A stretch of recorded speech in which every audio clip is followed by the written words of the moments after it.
Hello everyone, and welcome to This Nintendo Life.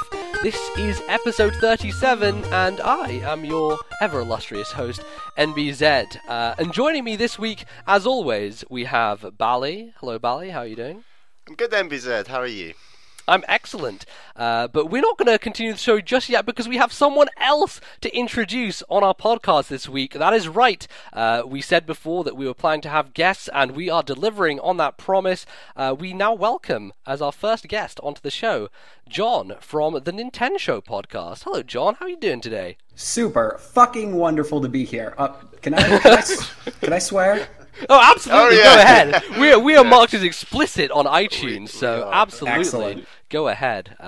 So yeah, John, you do a podcast about Nintendo as well, which is really great. So how about you tell people a little bit about that? Sure. I do a podcast available on iTunes called The Nintenshow. It is, as the name would imply, an entirely Nintendo-focused podcast. We do follow a sort of different structure from a lot of other podcasts on the internet. We devote each week in the month to a different sort of Nintendo-related topic. So on the first week of the month, we always talk about Pokemon. We do rankings. Right now, we're doing a lot of Nuzlocking, so we'll pick a particular game in the Pokemon series and decide over the next 3 or 4 months we're going to Nuzlocke it and then talk about our Nuzlocke as we play through. That's good, because a lot of my audience are big Pokemon fans. I used to do competitive Pokemon on YouTube, and so I'm sure a lot of people will be interested in Nuzlocke talk. That'd be cool stuff. It really is a nice way to breathe more life into games you've played over and over again. What we used to do, me and my co-host Wes, is we used to just play through Gold and Silver on the DS over and over again, but use a different team every time. And we were trying to play through the game enough times to where we could use all 250 Pokemon. And that's insane. That's crazy. we burned out. Yeah, I can imagine why. Absolutely. And then once we burned out, we decided, like, let's just fucking rank Pokemon. Let's just rank the fire types, and we'll get back to that later. Once we got through with our rankings, by that point, our third member became a pretty regular co-host, and he was already into Nuzlocke. And okay, let's try doing some Nuzlocks. So we've Nuzlocked the third generation, we've Nuzlocked the fourth generation. Now we're in the middle of the fifth generation. So that's a really fun way of getting a little bit more out of games that you've played over and over again. Really tense, too. I've only Nuzlocked one Pokemon game, and that was Blue, and I actually did it as a series on my YouTube channel. But yeah, it's a fun way of getting more attached to them, and being saddened when they eventually inevitably die. Oh, it's tragic. So, yeah, absolutely. So what are the other shows then? The second week of the month, it's just a free-for-all. Any random game is up for discussion, old, new, what have you. Third week of the month is entirely Super Nintendo based. We sort of semi-chronologically go through the Super Nintendo library as games were released about 21 years ago. So I think the next big one on our list is Mega Man Soccer, which will be fun. Wow, I've never even heard of that game before. Jeez. Oh, it's real. It's real. Boy. Yeah, it doesn't get any realer than that. Well. And Home Alone 2. That's another one that's going to be on our agenda. These are quite obscure titles, I have to say. Yeah. There are times where I think we hate ourselves because that does come to mind when you're talking about games like these. But we also movie tie-ins. Right. We also talked about Super Metroid recently, as well as excellent. Captain America and the Avengers, which is such a pile of shit. That was a really fun discussion. Oh boy! And then wrapping it up at the end of the month, we do like a recap of news. We talk about new releases and then kind of preview the next month's games that are coming out, and then that leads us all back into the next cycle the next month. Cool. Yeah, it's a really interesting format for the kind of podcast thing, and I've listened to quite a few episodes, and you have a good style going, and it's a good show. So I definitely recommend you guys go and check that out, and I'm sure a lot of you will enjoy the Pokemon stuff as well. So go and listen to all that podcasting. There's lots of it. I guess Bally, before we jump in here, why don't you give us the lay of the land? What are we going to be talking about today on the show? Sure. So this show, we're just going to do 2 longer segments. We just thought that would be best with a guest. So we're going to run through, as usual, what we've been playing, all 3 of us, and then we're going to go on to a special look back at the DS's history, because this is a very important anniversary for the DS. It's the 10th anniversary of the European release. Yes, and that's the one that's relevant to us, of course, being in the UK. It was released in March, or the end of March 2005. So it's come around, and the DS is one of my favourite systems, and we have a lot of memories of it, launch stories and such, so we will be discussing it and doing a bit of a longer retrospective, I guess. We did a retrospective on the Wii, I think. A while ago, we did. I can't remember what episode. It's a while ago, but yeah. And for those of you wondering, our thoughts on the Zelda delay and Nintendo Direct that happened, which obviously we are not going to cover this week, you can head on over to my YouTube channel where there are lengthy discussions that Bally and I had on both of those topics. So if you just search NBZ on YouTube, you'll find my YouTube channel, and you'll find 40 minutes on the Zelda delay and over an hour of discussion on the Nintendo Direct. So that stuff is available. You'll just have to go and look for it elsewhere, unfortunately, but we've done it. Don't worry, we've talked that stuff to death. Alright, so let's kick things off with what we've been playing, and I'm going to start this week. I have been playing Ollie Ollie, which kind of came to my attention recently due to the video game BAFTAs that happened in the UK. I'm not sure if you're aware of these, John. Have you seen the BAFTAs before, or like the general BAFTAs? Yeah, I watched the Ricky Gervais series Extras, and that's when I was introduced to what the... Ah, very good. Yeah, no, Extras is a great series. But in the UK, they actually... acknowledge video games under the BAFTAs, which is pretty cool. Or try to, at least. Or, yeah, they try to. I think like the presentation that they have is generally pretty great. Like it's a very classy affair, and they pull it off well. But when it comes to like awards and stuff that deserves to win, I have reservations about a lot of that. When Far Cry 3 wins Best Soundtrack in the year of Mario Kart, Smash Brothers, and Shovel Knight, you can quite frankly go shove that up your ass. Like, come on, are you real? But yeah, Ollie Ollie came through and won Best Sports Game, which was weird to me that it beat out all these like kind of mainstream big titles, this small indie game about skateboarding. So if you don't know what Ollie Ollie is, it's essentially a side-scrolling, I wouldn't call it Endless Runner, but I would make it analogous to Bit Trip, the Bit Trip series, where it is a runner and a side-scroller, and you're on a skateboard, and you basically go through grinding on rails, doing tricks as you go, and trying to pull off high scores. And, when I first started it seemed pretty simple, looking at videos and everything. I was like, yeah, I could probably pull this off. But when it gets down to the brass tacks of actually controlling the game, it's really complex and requires a level of nuance that I didn't completely understand before I went into it.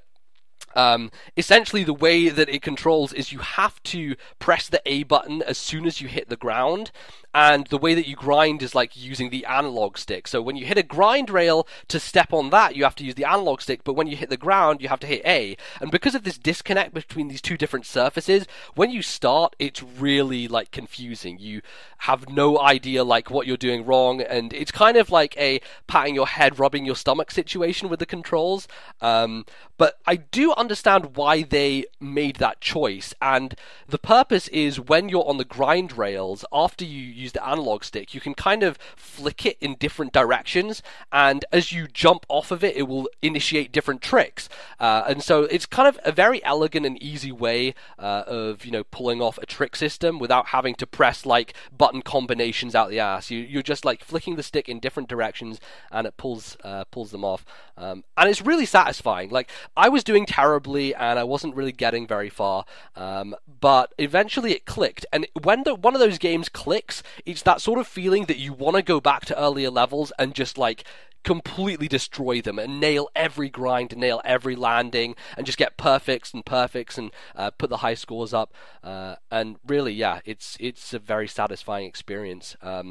John, have you had any experience of Ollie Ollie? Are you interested in it? Because it is on the Wii U eShop. Yeah, I actually downloaded it on the 3DS. It's on the 3DS as well. I didn't realize. Yeah, in North America, it's actually cross-buy, which I did not do.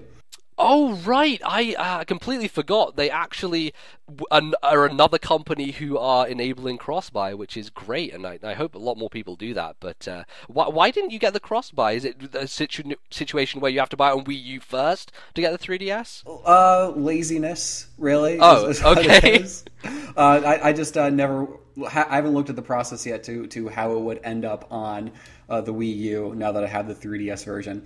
And yeah, it's a pretty cool little game. My only one real issue with it is when you're pressing that A button to stick your landing, either you stick it really well or you fail it completely. There's no timing on the opposite end of your landing to maybe you can recover a little bit. So when you have a combo going, like a 30 times combo going, if you don't stick that landing exactly perfectly, you just lost the whole thing.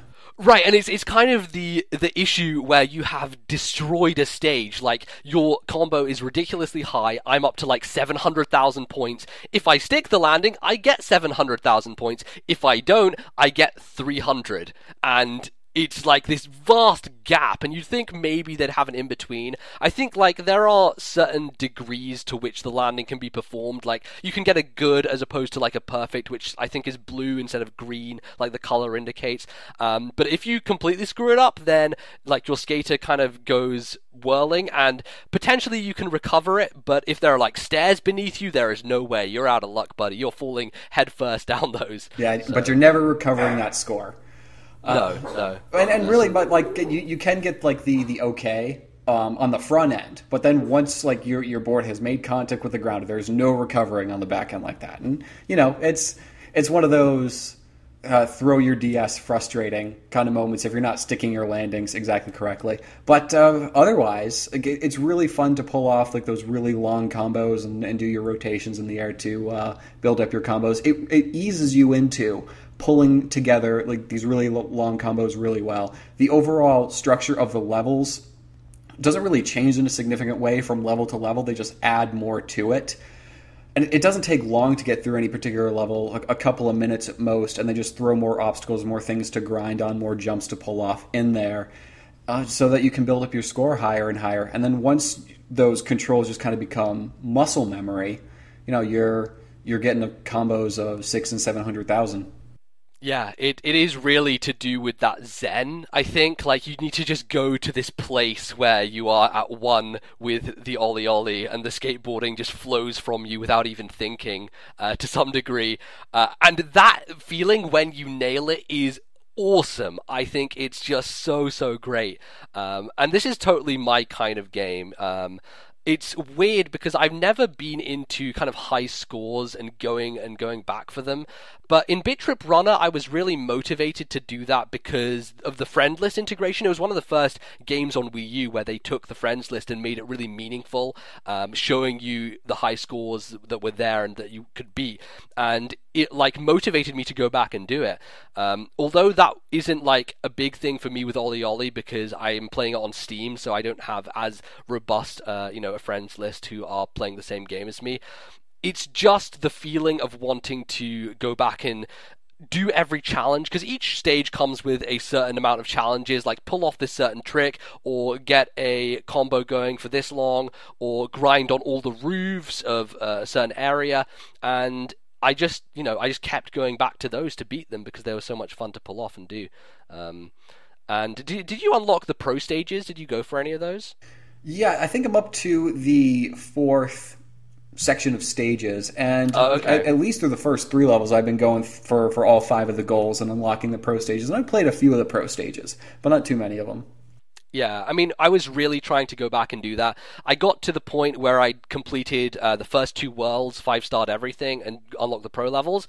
And then when I got to the 3rd world, I remembered I really didn't like the 3rd world that much. It's this ice-based area, and a lot of the time you're having to rely on the landing and not using your grinds, because I felt like a lot of the other levels allowed you to kind of grind the whole way through the stage and not have to touch the ground once, which is kind of the way I preferred to play the game.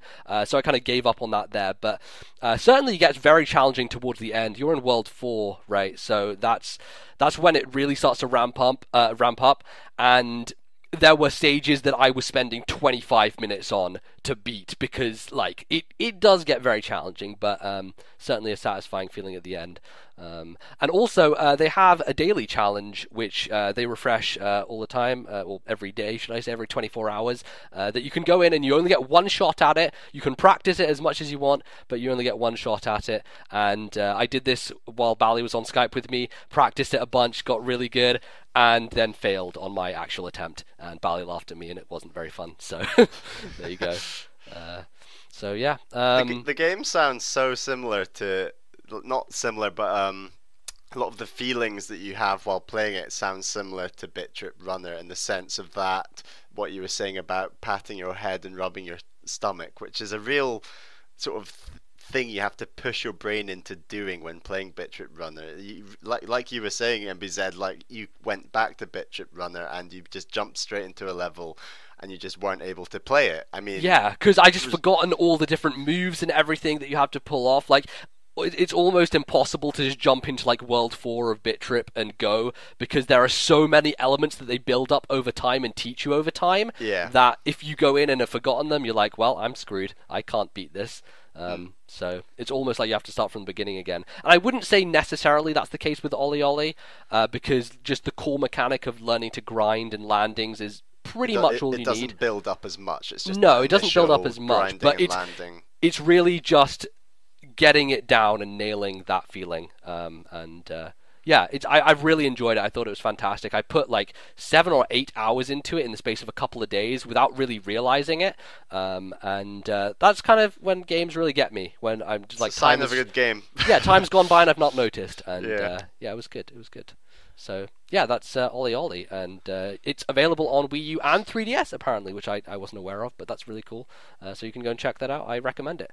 Right, so John, what are we going to be talking about with you next? Let's talk a little bit about Elliot Quest, which came out on the Wii U just a few weeks ago. It's actually a game that they featured on a Nintendo Direct in one of their little indie game talks. Right. Yes. And it looks like an 8-bit action platformer kind of game. It draws a lot of heavy influence from Zelda 2 Adventure of Link, except it's good. And wow, slamming it down. Look, I'm going to agree with you. I'm neither Bally or I are fans of Zelda 2 or indeed the original Legend of Zelda. All right. For me, it's the fact that we didn't grow up with those games, and when it comes to NES titles, I find it very difficult to go back to them in this day and age. You know, without the nostalgia factor, without the kind of knowledge that you had back then, it's pretty much impossible for me to enjoy those. The only titles that I like from the NES era are the Mega Man games, and I think those hold up the best probably over time. But I guess like you're probably a fan of the original Zelda, but not so much the second. Yeah, let's fall down this rabbit hole for a second. Yeah, sure. The original Legend of Zelda, I can understand what you mean. It's very obtuse the way it's constructed, because there are certain things that you just have to stumble upon, and a lot of times the only way you can stumble upon them is if you're walking around burning down every bush. I was going to bring up that note, is that's the anecdote. Everyone just, there's a hidden path in a random bush in a random square of this giant world. How the hell is anyone going to find that without Nintendo power? That might be fun when you're 5 years old and playing a video game for the first time. Time is precious these days. So I can understand that it's not exactly accessible. But what the original Legend of Zelda did, and why it's an important game to me, is it sort of builds up your your spider sense, as it were, for video games. So a lot of times I go through Legend of Zelda games, and I'll just kind of notice by the way a certain area is laid out, or just a feeling I get that I'm going to walk over that tree and drop a bomb on it, because I have a feeling something is there. And I think that sort of sense goes back to the original Legend of Zelda, and have to go around and try to bomb every wall to see if maybe something will open up. And yet it's definitely not an experience that is particularly modern, but I still think it's an important game to how I've learned to interact with video games. Sure. But Yeah. Do you think that a lot of the more recent Zeldas aren't very good at, initiating that spider sense like you described it, where they might make it a bit more obvious that you perhaps bomb a wall or slash at that bush or something? Do you think that they've kind of lost something that the original Legend of Zelda is far better at? I think that they've achieved an appropriate balance between, especially for modern day. yeah. I think that it's never too obtuse where you find something, but then there are some still very clever things in there which still don't take you hours to figure out, which is a good thing. Yeah. So that's good. Yeah. Back to Elliot Quest. Absolutely. It is a 8-bit style side-scrolling action game. It plays a bit like Kid Icarus because your only method of attack is a bow and arrow. And the thing about the game that I guess bothers me the most is that the overworld is constructed so that you can enter these different levels, like Zelda 2. You walk toward a forest, a little exclamation point appears above your character scrolling around on the screen, and you can enter a level. And the level is laid out a lot like a Legend of Zelda dungeon, where there's a map and there are different rooms that you scroll onto. Those are all constructed very well. There's a good sense of exploration to them, a good sense of discovery because there's secrets hidden all over the place.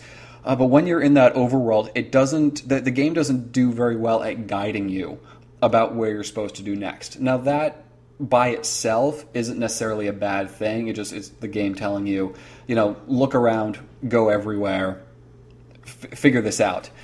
The element of the game that kind of makes that a little bit frustrating is that as you're going through the game, you gain power-ups by defeating bosses. The first one, just for example, is a tornado. Your character turns into a tornado for a limited amount of time, and when you beat that boss and gain that power-up, the game doesn't do anything to sort of guide you about what you're supposed to use that for. There were different things throughout the particular level where you gain that, where you think, all right, maybe I'll try being a tornado in this pile of leaves. And if there's a row of pile of leaves, you turn into that tornado, you jump into it, and it zips you along those leaves so that you can move over bigger gaps. So you're thinking, all right, cool, this tornado is like a zip line when I see leaves hanging in the air. But they don't do anything to sort of guide you to experimenting with that tornado in different ways. So there's a section of the game later on, once you discover it, where there is wind blowing up. And I went to that a bunch of times thinking like, hey, I don't have a power-up that I need to get there. There was a feather that I bought in a shop, like, hey, maybe this feather helps me jump or helps catch the wind or something like that. That feather did nothing except introduce a game-breaking glitch, which they now have patched. Oh dear! Yeah, the screen goes black, and you're wandering around, and like there's ghosts of your sprite trailing behind you, and I'm thinking the whole time, is this supposed to happen? Is this intentional? Is this like, am I supposed to use this in a certain place to sort of like enter some sort of spirit world and like access different areas by going like into this ghost form? I don't know, but then I saw on Miiverse like, no, this is definitely a glitch. So haven't gone back and bought that thing yet, but because it's an item you buy in a shop, those seem to be just completely disposable. It doesn't seem like those items so far gain you particular abilities that you need to progress in the game. So it doesn't do the Zelda thing where as soon as you get an item, it puts a block in your way that forces you to use it and teaches you this is what you use this for, which I guess that seems like a little more obtuse and in keeping with older style of games, perhaps. Exactly. That's exactly what it does. And that in combination to not guiding you what part of the game you're supposed to go to next is a bad combination. Because you might go to a part of the game where you have the correct power-up, but because you gained that power-up a while back and they haven't shown you what you're supposed to do with it in that section yet, you have no idea that you're supposed to use it. I mean, it's kind of neat that those power-ups have multiple uses, as you're saying, like it blows the leaves, but it also, if you find a wind, then you can, blow yourself up through it. I think the problem is like the obvious making the relationship connection between the two, and unless you're sitting there on a section just trying every power-up you have, then you're not probably going to be able to get very far through it. So, and that sort of experimentation isn't encouraged, because a lot of times these obstacles you're supposed to get around, if you use a power-up and fail to get around it, you die. Oh boy, so yeah, that's not good. And what's the respawning like? They just start you at the start of the dungeon or the room, or there are save points throughout the different dungeons and levels, and there are no lives, so they've ditched that completely archaic method. Thank God. I'm very pleased to hear so. If you listen to this podcast, you'll know that I rail constantly against Nintendo's continued inclusion of lives in games like New Super Mario Bros. U and modern platformers where they have no place and are completely arbitrary. It's really silly. The only reason to collect a bunch of lives is so you can then make a post on Miiverse like, hey, look, I have 99 lives. There's no penalty for losing them all. So they mean absolutely nothing. Yep. By the way, side topic, how does it feel to be so wrong about Super Mario World? Anyway. Bally not a big fan here. Bally not a big fan of Super Mario World. Yeah, so I've heard. My relationship with 2D Mario is frosty. Yes. Yeah. So I don't know. I just find a lot of other 2D platformers a lot more fun, and I don't really know perhaps what, like, my favorite 2D platforming games at the moment are the two new Donkey Kong Country games, Tropical Freeze and Returns, and I just feel like I don't know, I just found World far too tough, and I'm really not justifying why I dislike it in the way I described before, but it's just, I feel like Donkey Kong is far more fresh and does more that's new and unique, and it's just a bit different, really. The Donkey Kong games are fantastic. Yeah, they are very, very good. But back to Elliot Quest. So I don't mean to say that the way the game is constructed here makes it not worth trying. I think this game is absolutely worth a shot. The way they treat deaths, you have the save points hidden throughout. There's no lives, and when you die, you respawn back at the save point. What you do is you unlearn a certain amount of your experience that you gain from defeating enemies. Oh god, that sucks. And also this kind of ties into a tweet that I just saw. Like it's like the idea of the Dark Souls games where you lose your souls for dying. Jonnyboy on RFN, who actually talked about this recently, was talking about on Twitter how Elliot Quest is like Dark Souls, but if Dark Souls didn't have the huge community around it to figure everything out, because it's seeming like there are like no guides to go to for any of this stuff to find out what to do or where to go, and that it's really obtuse on that kind of level of difficulty. So yeah. So the hit that you take to your EXP isn't devastating, but if you're experimenting with different powers over and over again and failing over and over again, you can easily drop back down to the beginning of a level. And when you level up, you gain a point that you can assign to a stat, for lack of a better word, but it doesn't, like in an RPG sense, improve the way you perform at certain things. If you like assign a point to your agility stat, it fills up more like a skill tree, and you don't necessarily move faster with your agility stat, but it allows you to shoot your arrows farther, something like that. And there are different ways to upgrade. You can upgrade your magic, which will, I guess, it does different things. It can either, depending on where you are in the skill tree, it can allow the magic drops that fall out of jars or out of enemies to refill your magic meter more than they normally would. It can make your spells cost less, that kind of thing.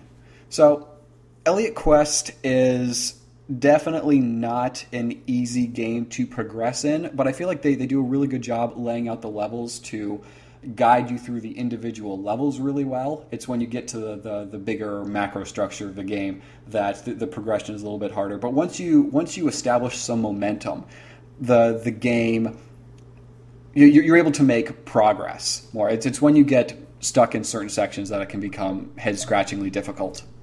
Yeah. Well, I mean, it's certainly something that I'm passively interested in. Like, I enjoy hearing people talk about it, but when it comes to the prospect of playing a game like that, it's just not in my wheelhouse. And I don't know. It's a lot of things like the difficulty and just the side-scrolling nature of it put me off a little. But it's there for people who like those sort of things. And certainly there are a lot of Zelda 2 fans who have not been given the stuff that they want over the years because they want bad stuff. Yeah, for some reason, but I don't know. It's interesting because no one really goes back to the well on Zelda 2. It's one of those weird outliers in video gaming history that no one has copied to any degree. I mean, there may be good reason for that because people say that Zelda 2 isn't very good. Some people like it, but it's certainly interesting to see like a more modern take on it. So. There you go. Yeah, when you're a kid in art class, you don't copy draw a pile of shit. You copy draw a bowl of fruit. Well, yup, that's certainly a good analogy. Absolutely. All right, how about we hop over to Bali then, because you have finished the end of a long journey. Oh boy, I sunk about 40 hours into this game, and that is Fire Emblem 7. Yes. Also known as Rekka no Ken, if you're to use the Japanese title, because when this came out in the West, it was simply called Fire Emblem because it was the first Fire Emblem we got here. So there you go. Although we just call it Fire Emblem 7. Knowledge. I know. Look, I know a lot about Fire Emblem, and I will let that be shouted from the rooftops.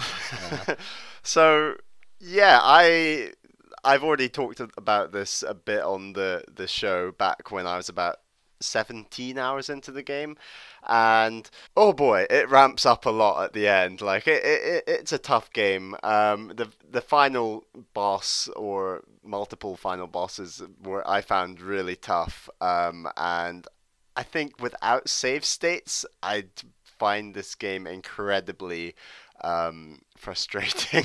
Because... Well, I think the interesting thing about the way that you approach Fire Emblem 7 is that you didn't take advantage of any of the arenas, despite the fact that you could have taken advantage of them with save states, and you basically leveled up your characters to maybe like 14 or 15 before promoting them. When I go through this game, I generally will never upgrade any of my characters until they hit 20 to maximize their potential, to make sure their stats are as high as they can be, and then, by the end of the game, I've grinded them up so much and gone through arenas so much that they are at like 20 or so, but at level 20 which has been progressed the full way through. And I think maybe the issue that you were bumping up against is that your characters just weren't powerful enough to finish it off, and that's why they give you like a crutch to lean on with Athos at the end, which some players will need, otherwise the game becomes very difficult. And I was a really big fan of units that actually weren't particularly powerful. So I really liked Wyvern Riders, yeah. Wyvern Riders and Pegasus Knights. I liked Cavaliers, things like that. So Thieves, and I absolutely loved the magic users. I thought I really like linking those up with Pegasus Knights, basically. So I never really had a knight or a really sort of bulky tankish unit who I could use as sort of like a roadblock who was both really good defensively and offensively. Yeah, and I kept telling you as well about Dart and how he was a great unit because he eventually became a Berserker, which is one of the best classes in that game. So he would have been very useful at the end. And obviously, having a general is always a good thing.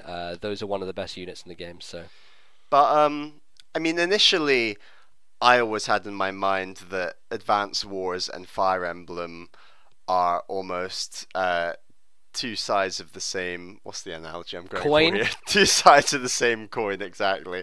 But the problem... No, it's not a problem. I think this is a really positive difference, is that Fire Emblem completely changes later on in the game, in my opinion. I think Advance Wars, they introduce new elements, but the structure of the game doesn't change. Whereas I think that by the end of Fire Emblem, you're playing the game in a completely different way as you were at the start of the game. And that's something I really loved. And that's something that Fire Emblem has that Advance Wars doesn't at all, is a sense of epic scale.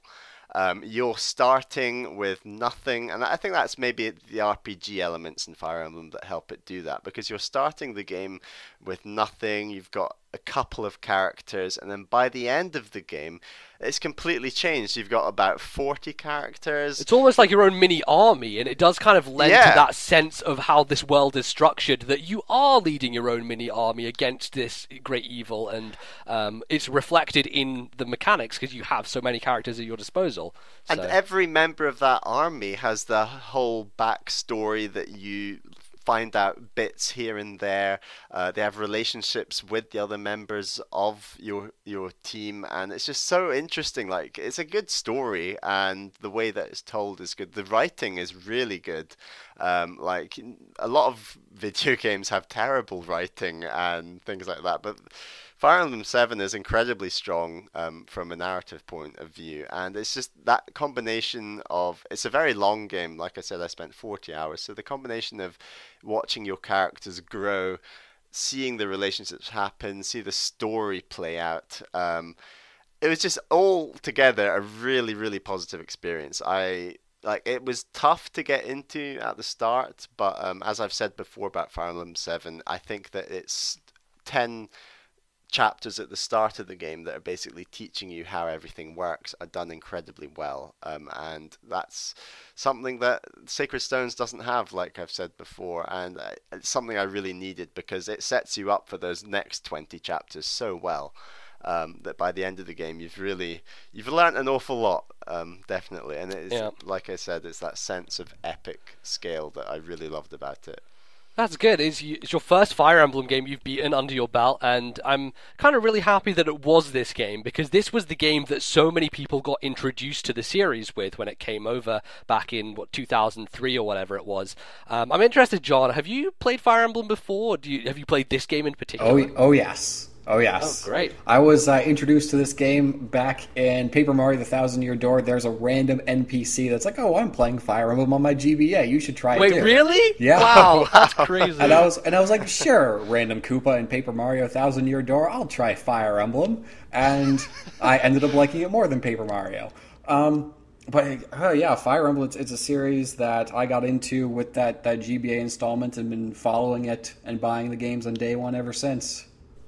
Yeah, and very exciting news about the new one coming up. Potentially very controversial, but certainly looking forward to that. And if reports are correct, and what's been said, that potentially these two campaigns are going to be the size of Awakening each, that's essentially 2 new Fire Emblem games, not to mention a third DLC one, which could be as big as those as well. So 3 new Fire Emblem games all at once. I mean, the controversy, I as you say, I assume you mean the idea that in Japan you're having to buy both versions. Right, 2 separate versions and the way that works. We still have no idea how it's going to shape up in the West, because clearly, in Japan they do very weird things. Like, for example, the online for Monster Hunter on Wii in Japan you had to pay for. Like, that was a subscription in Japan. Obviously, that shit isn't going to fly over here. No way that's going to fly over here. And so it wasn't implemented. You just had the free online as always on the Wii with Monster Hunter. So I feel like maybe it's one of those situations where they know that they can milk Japan for this stuff because they will buy it regardless. When it comes over here, I think it would probably be unwise to do the same thing, but we'll see. They may go the Pokemon route and think, hey, we can actually do it over in this territory too. But yeah, I mean, it's from the Nintendo Direct, I think the implication was that in North America and in the West in general, it will be just the one package. That was the sense that I got. And really, it sucks that they're having to pay extra for, the whole game in Japan. But it's hard to muster a whole lot of sympathy for Japanese gamers who get these things so much sooner. Right, it's coming out in June or something. It's ridiculous. You're mad about it? Fuck you. Fuck you if you're mad about it. Because I will pay $80 to have it right now. I would do it. Absolutely. I hope Nintendo's not listening. Well, they will. But if they are, remember to change those live systems in your games, because that's something that we were discussing before. Right, yeah. Get rid of lives in Mario. God damn it. Remember that. All right, so we're going to go round for another round here. We each have another game to talk about. And I am going to go now with a another long journey that's come to an end, but one that I haven't talked about on the podcast yet. So back in January, I decided to start out on my journey through Persona 4 Golden. This is a game that came out originally on the PS2, the original Persona 4 back in 2008, and is pretty much critically acclaimed by everyone as one of the best JRPGs in the last decade, if not the best. And I'd heard a lot of people talk about it, people like Greg Miller of IGN and now of Kind of Funny, and just... it got so much praise that I couldn't ignore it at this point. It was like, I've kind of built myself up through JRPGs, and I think that this was one that I enjoy. And so I dived in and got it on Vita in December in a sale, and 2.5 months later, Persona 4 Golden is potentially one of my favorite games I've ever played. If not my favorite JRPG ever. It's amazing, and there are many reasons for that. There's the whole idea behind it is that you're going to a high school in Japan, and it's set in a very kind of remote region. You're out in kind of the countryside, so there's not much to do. So you spend your time like hanging out with your friends and like going to school and buying stuff at supermarkets, going to the movies, that kind of stuff. But it's interspersed with this other world that you go into, which is located inside the TV. And when you go there, it becomes, your traditional JRPG. You're going through dungeons, you're fighting enemies, and you're using what are called personas, which are, I kind of liken it to Pokemon in a sense. They're kind of creatures that you call to fight for you. And, you're going through standard turn-based battles. And I think, a lot of the dungeon crawling stuff was... I knew from the outset going in that I wasn't going to enjoy that as much as the social element and the kind of, the narrative and the story and the characters. So I decided to play the game on easy, and what that meant was I never had to grind throughout the whole game. It was a JRPG without grinding, which honestly, grinding can be cool sometimes because you get that feeling of leveling up and getting stronger, by, knocking your head against the wall. But when it came to this game, I decided, no, play on easy, enjoy the story, enjoy the characters, and I was so glad, so glad I did that, because it provided me ample challenge still as someone who was a newcomer and didn't really know the systems, but also meant that I wasn't spending all my time just running through these dungeons. And honestly, the dungeons aren't super inspired. They're kind of randomly generated, and they're hallways, and they are based on the themes of certain things, but they're not kind of the meat of the game. The meat of the game really comes in those character interactions, and quite frankly, like, some of these characters in Persona are some of my favorite in any video game, and I feel like I connected to them more than I have any other characters before. It's just one of those really strange feelings, and it's kind of hard to describe, but the game just, I don't know, it just initiates that idea of building up these links, these social links as they call them, and finding out more about their characters and their problems and their histories. And it's kind of very fascinating that it does this almost social commentary thing where, people will have problems such as, being a single parent, or dealing with, issues of transgender and dealing with latent homosexuality, and just, problems, real problems in the real world that people have to deal with in the modern era. And I don't think many games kind of approach those subjects at all, like, not whatsoever. And if they do, they kind of screw it up and do it ham-fistedly. What about Gears of War? I mean, obviously, they do a great job there. Yeah, they're on the cutting edge of them social issues. Right. But, like, it's kind of crazy that this game that came out in 2008 on the PS2 is doing such a good job of engaging with that stuff when so many other games kind of flub it and don't even approach talking about them. So, yeah, it's a special game. Have you played a Persona game before, John? Have you had a Shin Megami Tensei experience? I have played a Shin Megami Tensei game, but never a Persona one. I actually have a copy of Persona 3 sitting on my Sony PlayStation shelf right above my head that I bought several months back on a whim because some guy was selling that and like an art book for it on Amazon for real cheap for like $15. So I was like, yeah, why not? And it has not been put into my PS2 yet. Well, I think that most people would probably recommend you play Persona 3 before Persona 4. I've heard things such as, going back to Persona 3 after you've played the sequel will make it much harder. There are certain things that they change in, that game that are improvements that you would kind of be feeling at a loss without if you did it in the reverse. I do kind of plan to play Persona 3 at some point, but I'm much more excited about the upcoming Persona 5. And now, like, having played through this game, Persona 5 is easily one of my most anticipated titles coming in the future. And, like, one of the main reasons I want to buy a PS4, quite honestly, because if it came out on PC, I wouldn't even have a reason, but, you know, they're doing that console stuff. I must say that while you were playing this game, MVZ, you had some pretty hilarious tweets because they were sort of talking about the school life. Right, yeah. But obviously a tweet is so short that you can't say, in Persona, this Well, happened. I could have done, like, hashtag Persona 4 Golden, but people knew I was playing it, so I guess I kind of gave that context. It was very funny. Right, because I'm like, oh, yeah, I built up this social link with this girl, so now I can date her, and then, like, and then I ended up dating 3 girls out of all of them, and the game generally tells you, like, you're already in a relationship. Are you sure you want to do this? I'm like, fuck, I don't care. Yeah, I'm going to do another relationship. Who gives a shit? It reminds me of when I was younger, and me and my friend, we'd always play Harvest Moon on the Game Boy Advance. Friends of Mineral Town. Absolutely loved it. And we'd be in the back of the car on the lift to school talking about it, saying, I really need to get a double bed so that I can have a wife, and this kind of thing. And you're like 11 years old. Yeah, exactly. And our mums found it the most hilarious thing they'd ever seen. Yeah. Well, I mean, that stuff is really funny. And one of the biggest things that I love about Persona is how gripping the narrative is and how much voice acting the game has. It's probably the most voice acting I've ever heard in any game in my history of playing them. It's kind of crazy that this 2008 PS2 game is, like, it's pushing boundaries that not many others did. And it's not bad voice acting either. It's really good. They have Troy Baker, who obviously is now well known for being the voice of everyone and everything. He's one of the characters. And generally, like, all the characters are really well voiced, really well acted, and it plays a big part in you engaging with them.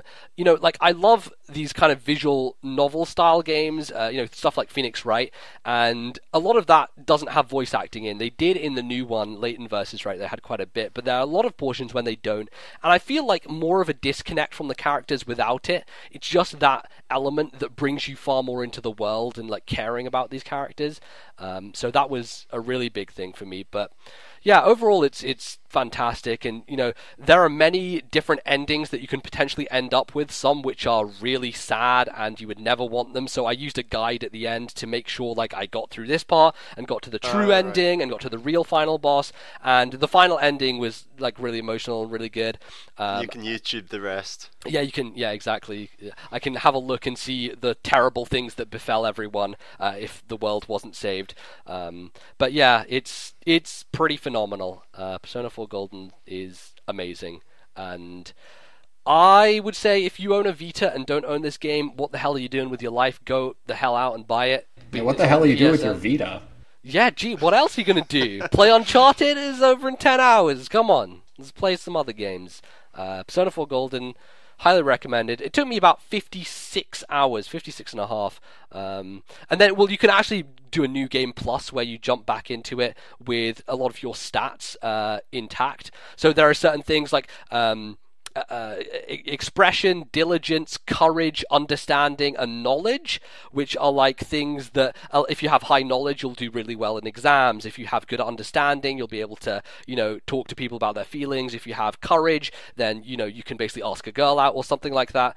And when you start the game, these are all 0, but when you do New Game Plus, you have them all basically maxed out. So you can pick some options in the early game that were impossible on the first time through, which I think is a neat touch, and certainly lends to the replayability. So I don't know, I might jump back into it again, but I don't know, I have a real hankering now to play another Persona game because I loved it so much.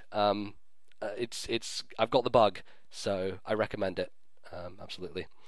All right, well, there is my just praise fest over. How about we jump over to John for another potential praise fest with this game you've been playing? Oh, indeed. I've been playing Metroid Prime 3 Corruption on the Wii U, I suppose, virtual console, however they want to brand the trilogy game that they brought over from the Yeah, Wii. the Wii Virtual Console, but it's not really because there are no save states, and it basically just boots into Wii mode without telling you. It's very hush hush. They don't bring up the menu. They just go in there stealthily.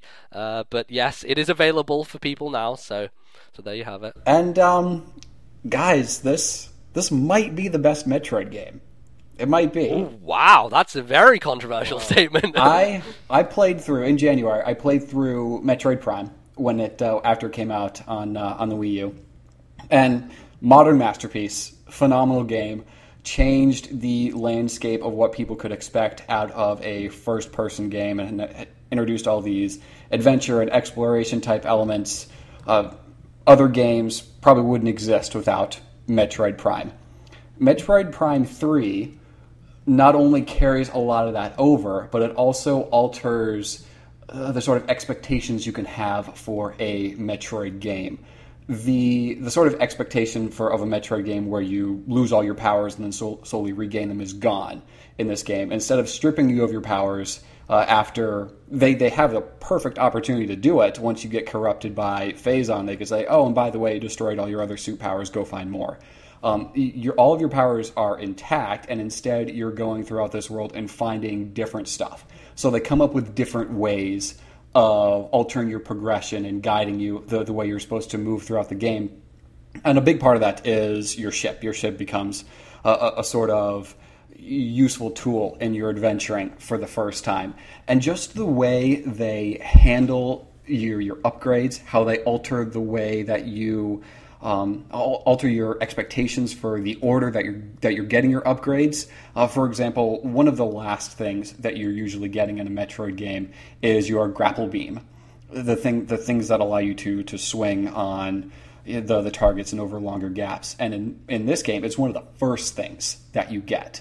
So they take a really different approach to how they're constructing the levels because they're changing the way your upgrades are coming at you. One of the last things that you get in Metroid Prime 3 is your Spider Ball, which is one of the first things that you get in Prime. And in Prime, it's a way of keeping you from accessing certain parts of the game you're not supposed to access yet. They do that a little bit with the Spider Ball in Prime 3, but the Spider Ball is mostly used for your power-up hunt, which is a really fun part of the game because they actually tell you what rooms the power-ups are in once you launch the satellites from the particular room in Skytown. And they set up these Spider Ball tracks in some really elegant ways that they hadn't done before in a Metroid game. So do they do a lot of puzzle stuff with that? Because I think like when Bally talked about Metroid Prime last year, he was really enamored with what they did with the Morph Ball and the Spider Tracks. Is that returning? Yeah, they do a lot of puzzle stuff with it, but the puzzle stuff isn't meant to like get to the next section they're supposed to do. The puzzle part are these really elaborate setups just to like gain a missile upgrade, and they're really fun to do. And there's different moves you have to execute when you're using your Spider Ball. You like have to drop a bomb to skip over a section of track that's gone missing. You have to use your boost to launch yourself from one side of the track to a parallel side of the track. So they do some different things with the Spider Ball, which aren't even necessary for the game. It's like, hey, this would be fun. You want an energy tank? Go run along this track for a couple minutes. And it's really enjoyable to just move throughout the game and hunt down these power-ups. A big part of that is because they tell you where the power-ups are, so you're not just trying to go through every room and just blast away every wall that you see in order to find everything.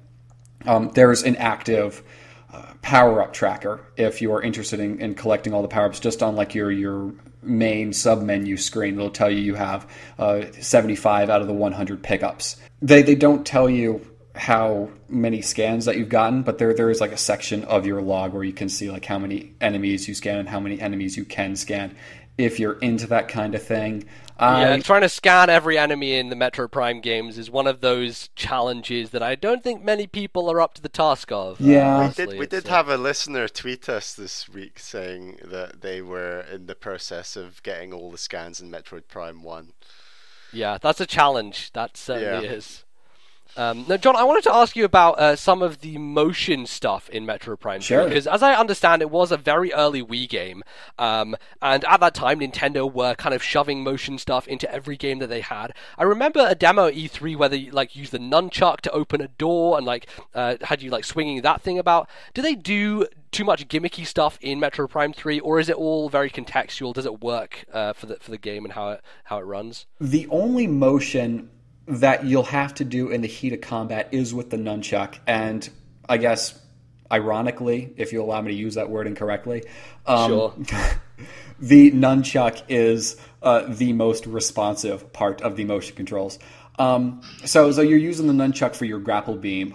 You kind of fling it forward to grapple onto a target, and then you yank it back to pull bits of armor and things away from enemies, and that works really well. That's really cool. That's kind of an element of changing up the combat system, right? Is de-armoring.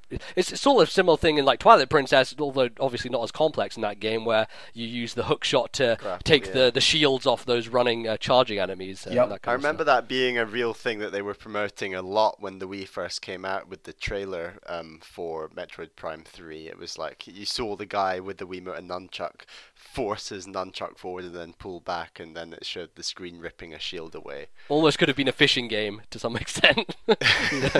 Pushing forward and yanking back. The motions that don't work particularly well are the ones where you're just opening a door and or something to that extent, just accessing another room in the game, where it's asking you to thrust the Wii remote forward and then pull the Wii remote back. That, if you kind of have to be slow with it. You have to thrust forward, wait for a second, and after it's completed, showing you the text, pull it back, wait for another second, and then do it again. Otherwise, you're extending your arm back further than it's supposed to go just to try to get the goddamn energy cell out of the spaceship or what have you. That kind of stuff is frustrating, but it's such a small part of the game that it doesn't impact the experience a whole lot. So the motion controls, the bad ones are not intrusive, and the good ones actually add a whole lot to the combat. All right, that's good to know. It's just one of those things that I thought would be maybe something that plagued it because of the time period. It was just I don't know, at E3 in general, they were doing a lot of that stuff. But it's good to know that it makes sense within the game. Yeah, there's no shake the Wiimote to win. Right. Yeah. The controls were definitely set up with the Wii remote in mind. I talked a little bit about this before. On a show that I did, where when you're playing Metroid Prime, the Trilogy Edition, the amount of power-ups that you can switch to and visors that you can switch to is a little bit overwhelming for the Wii Remote. It's not designed to have that many buttons, and it tries to use very limited inputs that you can actually put in on that thing. So and it tries to use the infrared sensor and a button combination to like in Twilight Princess, bring up your wheel of power-ups. But when you're in the heat of battle and you're having to use your X-ray visor in tandem with your ice gun, you're having to switch these different weapons. Whereas on the GameCube, it's a flick of a couple of your D-pad and your C-stick, and you're there. Whereas in the Prime version, the Trilogy version, goddamn, right, Trilogy, yeah. You're having to sort of enter this sub-menu each time while everything is still going on. Switch your visor, switch your gun, and God help you if you accidentally pick the wrong visor, because then you're looking around, you've lost the enemy. I was supposed to use thermal, I used X-ray, now he's nowhere to be found, and yeah, the controls for Prime 1 on the Trilogy setup were not ideal, and it's a little bit more refined for Prime 3 because it was actually designed for that Wii remote setup. Right, it was for the system, so they had to make sure that it worked as best it could.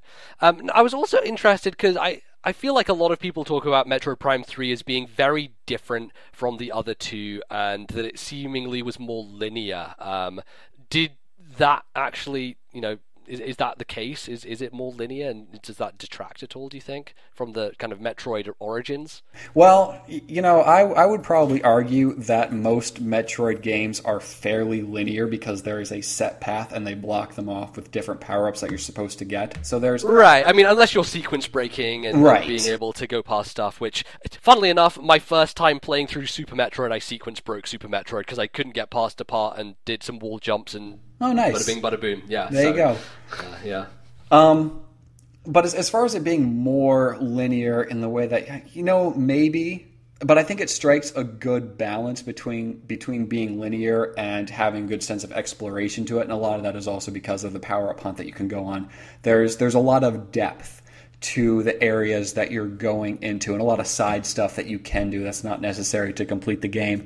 It's also a bit more action-heavy than other Metroid games. I definitely heard that it was focusing on the combat quite a bit. So it's not like we're not talking like Halo levels of combat or anything like that, but it definitely feels like it's the most balanced of the Prime games in terms of having heavy action sets and having exploration. It doesn't have the same sort of atmosphere as in Prime 1. Prime 1 was very brooding, very lonely. There's a sense of danger throughout it. And there are sections of Prime 3 where you do have those sections of danger, particularly when you get to the last general area that you're supposed to go to. But it was prevalent throughout all of Prime. And part of I think the reason that Prime 3 doesn't have that same sense of tension is because there are other people.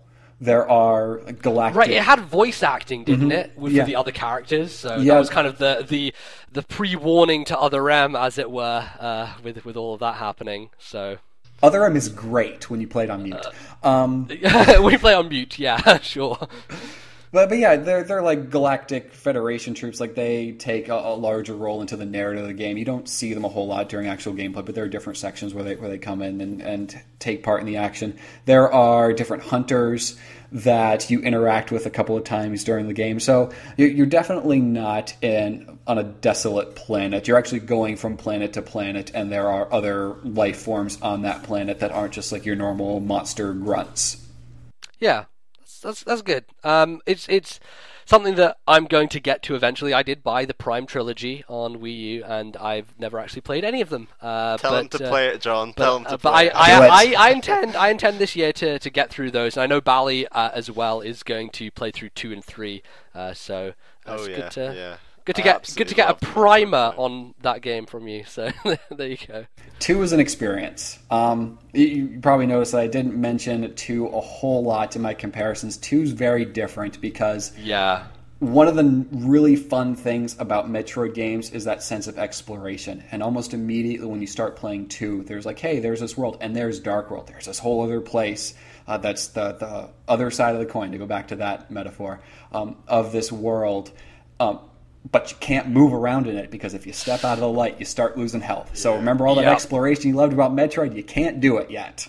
Yeah, it's one of the things that really puts me off that game. I just hate that feeling of being helpless and losing health for just like being in an area, and it's too much. It's too much stress for me to some point where I'm just like I can't deal with that. So I think I'm likely to skip over 2 when I play through these games. Yeah, not to rain on the Metroid 2 parade too much more, but there's also ammo. You have a limited amount of ammunition for your gun for the light and dark beams. That's horrible. Really? Yeah. Well, anyway, that is a good discussion there on Metro Prime 3, and hopefully we'll hear more about it in the future when Bally does get around to playing it. But for now, Bally has started out a brand new adventure and going from one large RPG-ish game to another. What are you playing now, Bally? What have we got coming up? If there's one thing this podcast has definitely brought out in me, and I think yourself as well, Nbz, to some degree, is that we're trying new experiences. We're trying out games and genres that we've never experienced before. And I have never ever experienced anything like Xenoblade Chronicles 3D. You've played RPGs before, but when we say that, we're talking about Pokemon, right? That's the one thing. I wouldn't necessarily call Pokemon a traditional RPG. I mean, it is in many ways, Yeah. but like compared to your Final Fantasies, your Dragon Quests, and those kind of things, not quite the same.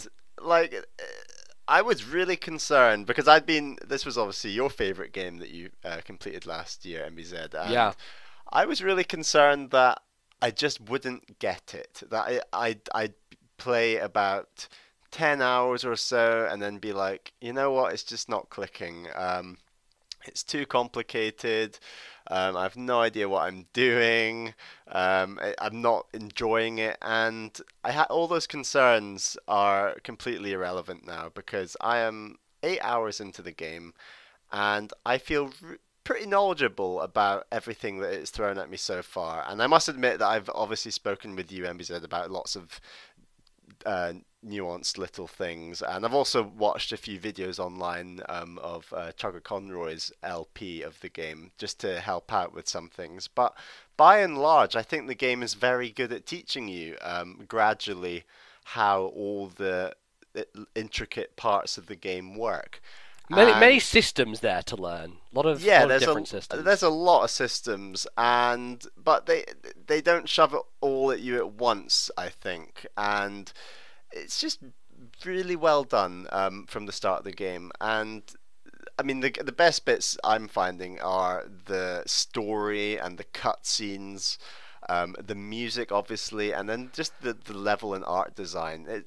I just got into Gower Plain, which is obviously the famous expansive hub, I guess. Is it a hub? Well, I wouldn't necessarily call it a hub, but it's the first giant area where you kind of you think like Colony 9 is this big place, and then you hit Gower Plains and you realize everything I knew was a lie because Jesus, this game has scope, and scope is like the key word when it comes to Xenoblade. Nothing is like small. It's a huge scale. It does it so well, and it's a really good story, really, really impressive, and full voice acted cutscenes that I'm obviously not used to very often as well, which are really nice, really nice. British actors, always good to hear a British accent. Yeah. On the note of that, I'm interested what you thought of that, John, as generally games come out and have American voice actors. What was it like playing through Xenoblade and having a British voice cast? Did it put you off at all, or was it a nice fresh change? Or did you go for the Japanese voices? I actually played with the British voice from start to finish, and I think it lended a sort of, authority to what they were saying. Things like... It was much easier just to go along with how batshit nuts everything gets in that game with the British voice acting, because as someone who doesn't speak with a whole lot of British people on a regular basis, we're changing that. Yes, which is a good thing. I need to find the right word. It's just great. Does it ground it, perhaps? No, it actually. That's a good way of putting it, because it's actually the opposite of that. It makes it feel like something that's like an alternate reality. Right, which is a good thing, because if there was something further grounding that game, that game is at its best when it's just totally out there, far out, and crazy and wacky. Which things, Bally, if you think the story is great so far.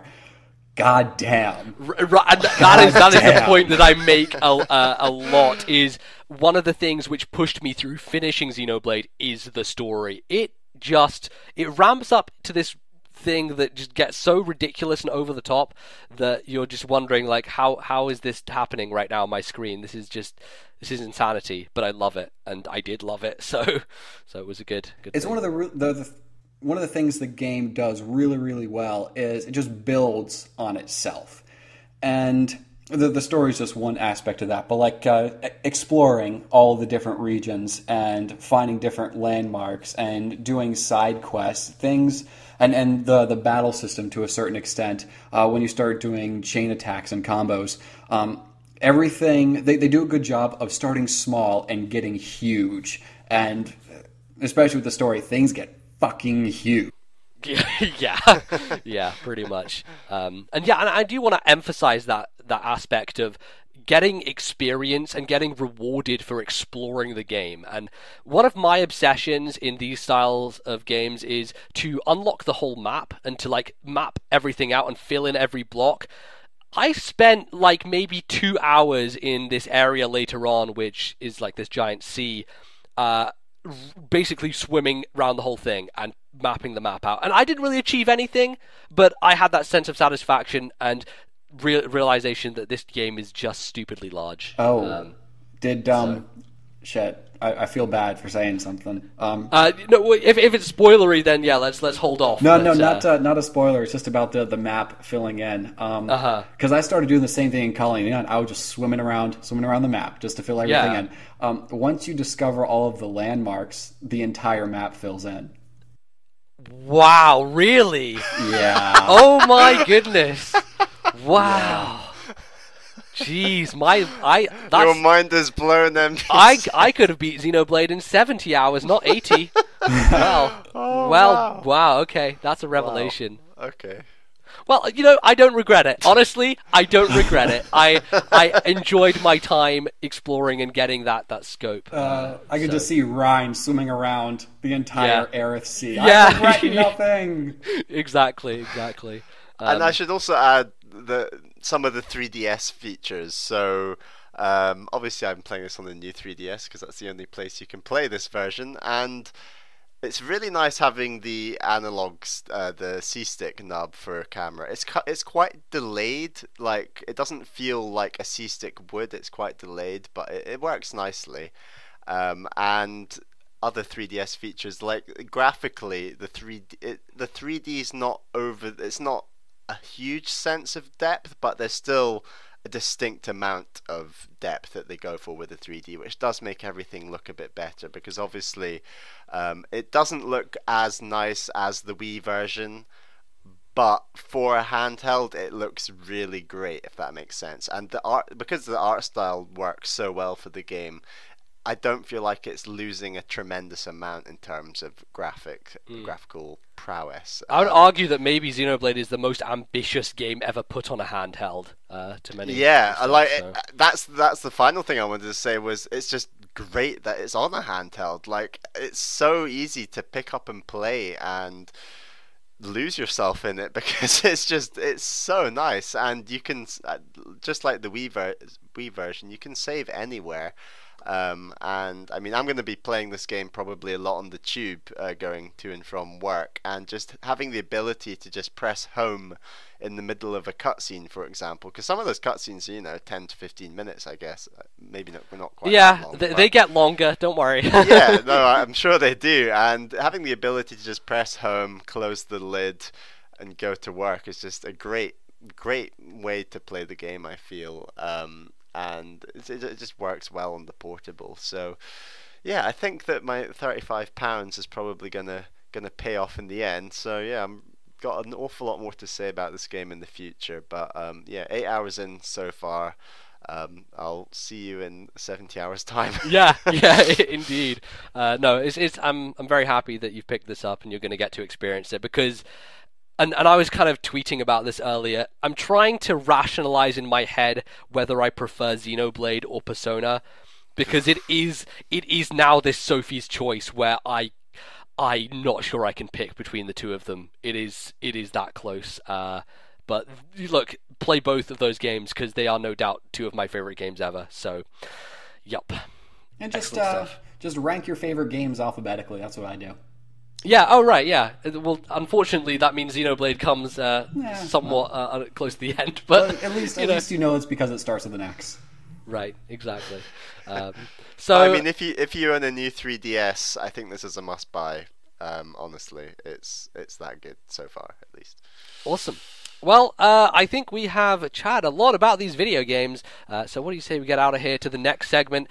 Join us after our short break, where we will be discussing the DS and everything to do with the DS. So we'll see you guys in a bit.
Alright everyone, welcome back to the second half of the show, and in this segment we are going to talk about the DS and kind of look at it from a retrospective perspective, but before we do that we actually have an email that is somewhat relevant, so we're going to read that out first, and Bally, before you read the email, tell people where they can send emails to our very lovely podcast here.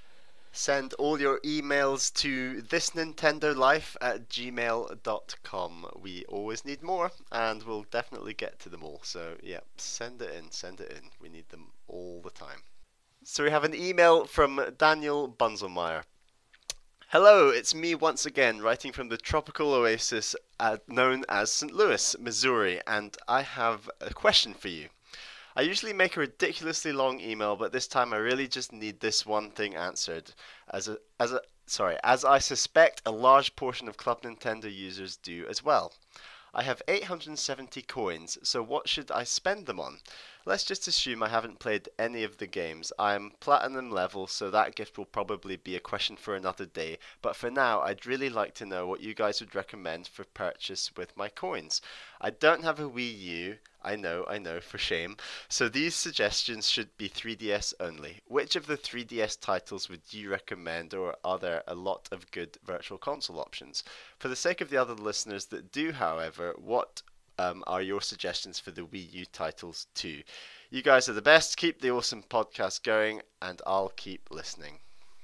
Well, thank you very much, Daniel. Always providing great questions for us. And this week, of course, we have John on the show.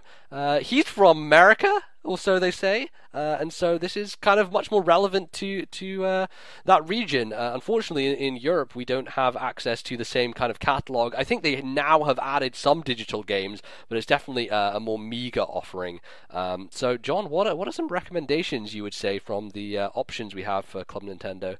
Well, do you want to start with the platinum gifts, or should we just? Let's start with the normal stuff, and then have a look at the platinum stuff. Okay, so he's got a 3DS only. So yeah, if we're assuming, and he said 870 coins. Yeah. So if we're assuming 3DS only, and with those coins to pick from, I think the best one of the bunch is probably Super Mario 3D Land.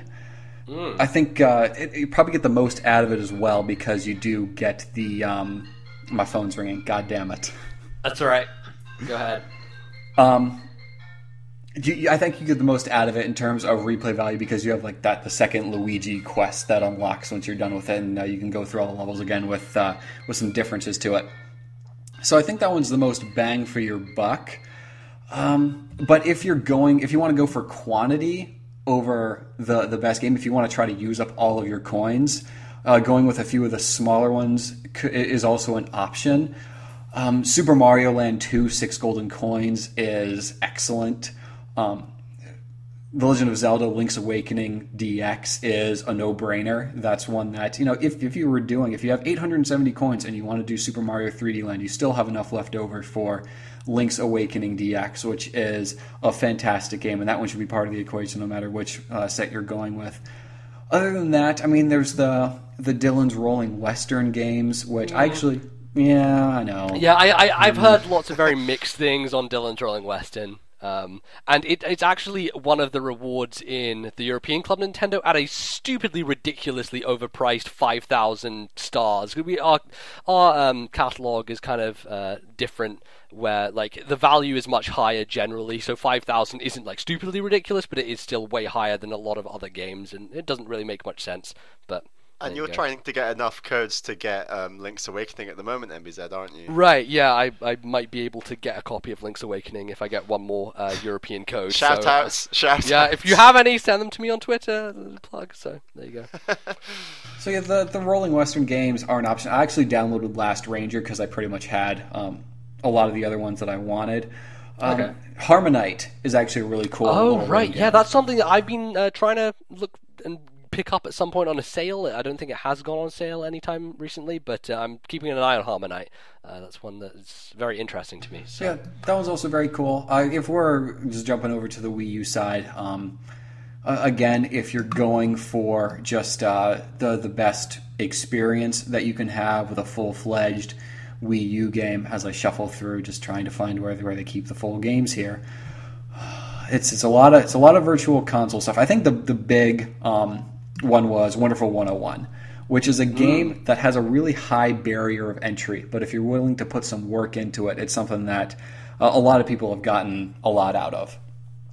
Yeah, that's definitely one that I don't think many people have picked up. So it's probably unlikely that majority of Wii U owners even own Wonderful 101. So it's a good pick. I did enjoy the demo though. I was interested in that a while ago. Yeah, that's cool. If the other full Wii U games, I mean, there's Game & Wario, which I didn't get much out of that game. That's I really like the patchwork puzzles, but other than that, not for me. Game & Wario is the sort of thing that I expected to be a $10 download, and it ended up being a full game, which is. I just would prefer a full-blown WarioWare, honestly, as opposed to that stuff. But, yeah, it did come out at a budget price originally over here, which was kind of cool, and it was also in between new Super Luigi and Wonderful 101 was the next thing coming out, so I bought it because of a lack of options, and yeah, I haven't spent too much time with it. Yeah, but if you're going for a smaller, if you're going for quantity.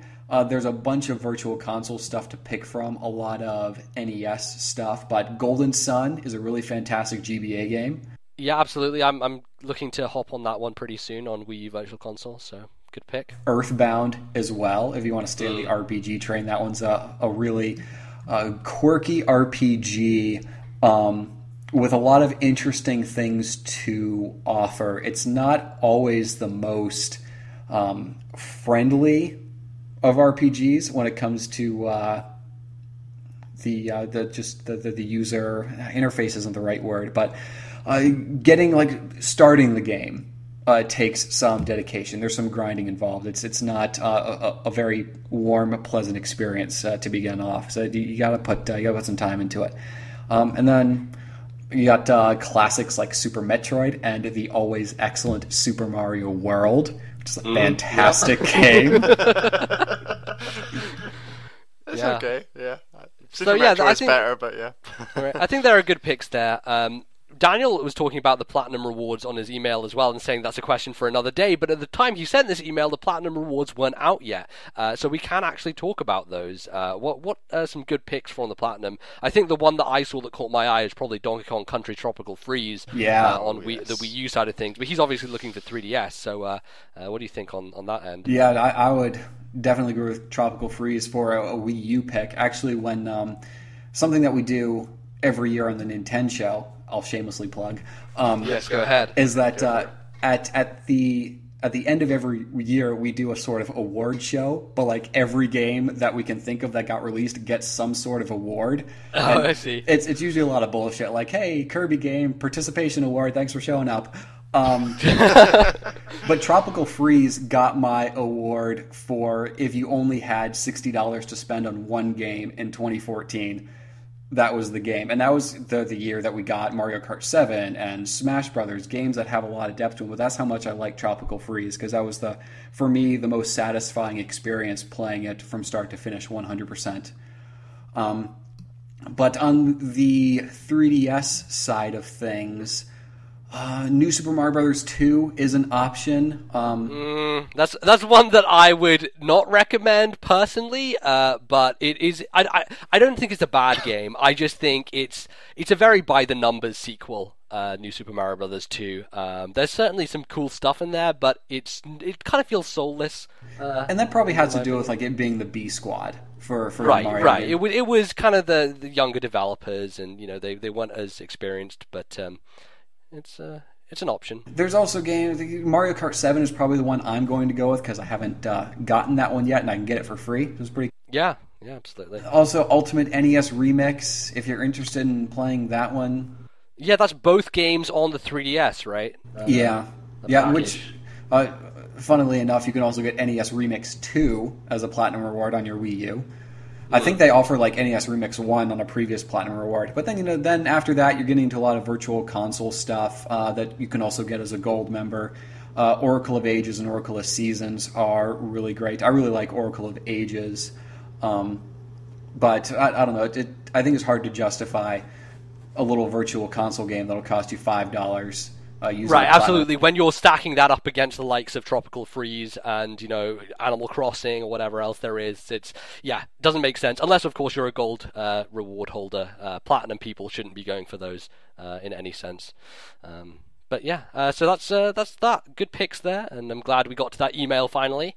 But I think we're going to move on now into our discussion about the Nintendo DS. So the DS it's a very special console in many ways. It was really unique when it was first announced, and the initial reveal happened, I believe, at E3. It was kind of foreshadowed before that. They released the name and they said it's going to be this brand new system with 2 screens. And that's really all we knew about it. At the time, in the official Nintendo magazine, I remember them trying to do like some mock-up screenshots, or they had like this kind of blacked out image with a question mark inside it, like, what is DS? And everyone was speculating. And that's kind of the first time that I heard about it. What was it like for you, John, in terms of pre-release and stuff going into the DS? Pre-release, like you said, just a big mystery. I remember thinking that, like, oh my god, you're announcing another system. The GBA is barely 3 years old, and they kind of. I don't remember if it was exactly at that E3 or if it was a little bit later that they started talking of it as a sort of third pillar. Right, the third pillar was very much in the equation there. It's like they didn't want to bet the farm on this new system, and they always had the Game Boy name to fall back on, so that if DS didn't do well, they could just brush it off as a crazy wacko idea that they had as a potential extra. Right, exactly. Yeah. It could have been a Virtual Boy situation. Now they didn't have Gunpei to shame into retirement again. Exactly. So they had to unfortunately, think of something else. Yeah. But absolutely, it was certainly a very. It wasn't very affirmative that it's like, this is the successor. It's like, oh, we're putting this thing out there, we'll see how it does. Of course, DS, now the best-selling video game hardware of all time, I think just about eclipses the PS2, but back then, very foggy waters. But Bally, what were your impressions at the time? And, obviously both of us were friends back then, we were talking about this stuff. How excited were you for DS? It was kind of uncontrollable how excited I was. Actually, it was very embarrassing, to be honest, because I just remember reading Nom back in the day, and just the screenshots of games like, I don't know, Harvest Moon, WarioWare Touched, it's just screenshots of those games, and obviously the Mario 64 re-release, just unbelievably hyped to because it was so much better looking than the Game Boy Advance. I think the combination of that and knowing that there was this touch screen and obviously the dual screens, it was just going to be this completely new way of playing games, and I think I was just so hyped in many of the same ways I was hyped for the Wii, and just finally holding it in my hands and trying out all these new ways of playing games that, like, Nintendo just decided, right, we're going to move away from the Game Boy Advance and we're going to come up with these new ways to play. And I just was dying to see what that was going to be like. Yeah, we should really remember that this is an age and era before smartphones, before tablets, before touchscreen gaming was a mainstream thing.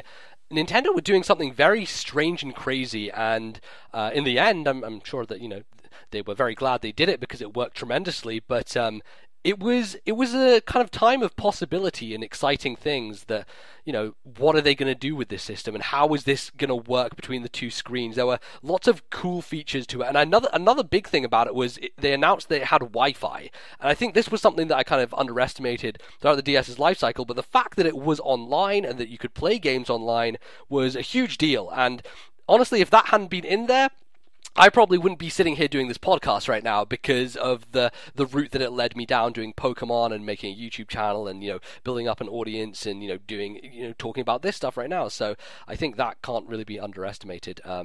I do remember, though, at E3 that year, the design of the DS was very different to what it actually came out at retail. Do you guys remember what it looked like? Because it was a little bit of a different skew. And I actually preferred the E3 version that they showed as opposed to the fat that did launch eventually.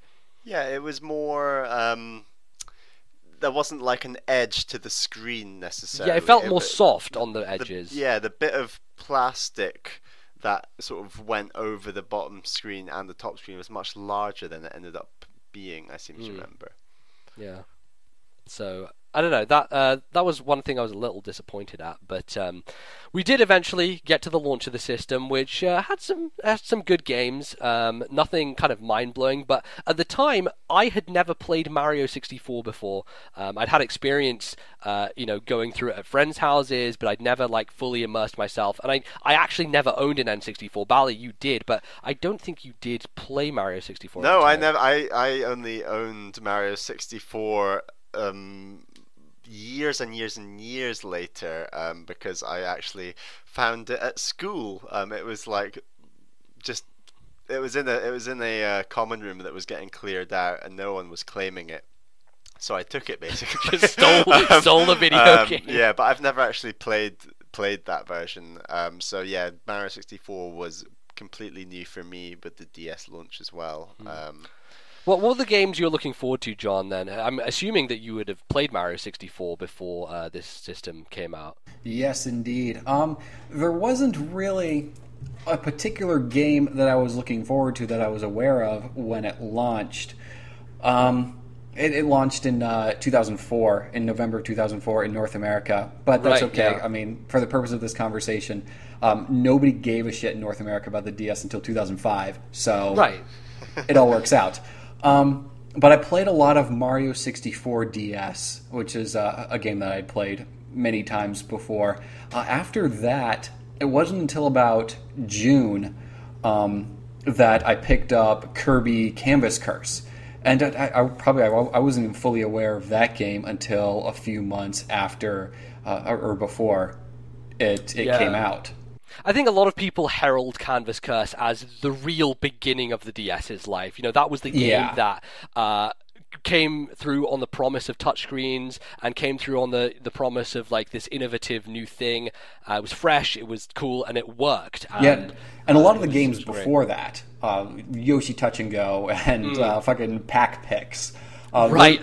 I was actually really excited for Pack Picks, kind of in a weird way. I never ended up buying the game, but it just seemed such a cool idea that your drawings would come to life, and I was really fixated on that because I always saw these screenshots and I was like, wow, you can draw a thing and it'll start moving of its own free will. That's crazy. Of course, it turned out to be very shallow and probably a pretty terrible video game, but I don't know. It was a promise there. There were a few of those sort of shallow experiences where when they were coming out, one of the general views of those type of games, I was like, well, look at the potential of this system. Look at what innovative things that you can do with a touchscreen, and we're going to see those in more full-fledged games. I think the final irony, if I'm allowed to misuse that word again, is that probably the best experiences on the DS were games that didn't innovate on the touchscreen or even use the touchscreen at times, or it was just a map or something.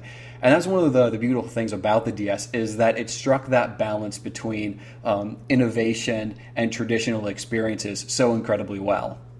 Yeah. It was kind of this magical thing. I'm going to rewind a little bit before we get into the games and talking about that. I want to talk about launch stories and what went on when you were buying the game. The system. So, Bali, why don't we start with you? What is your launch story for the DS? I picked it up on launch day. I think I just went to game and got one, actually. A little boring, I have to say. Quite boring, unfortunately. But yeah, I got it with the Metroid Hunters demo. Prime Hunters, yes. Prime Hunters, yeah, and I picked up Mario 64 DS and WarioWare Touched. And I remember meeting up with you, I think the first weekend after it was out, and we were testing all the features, playing.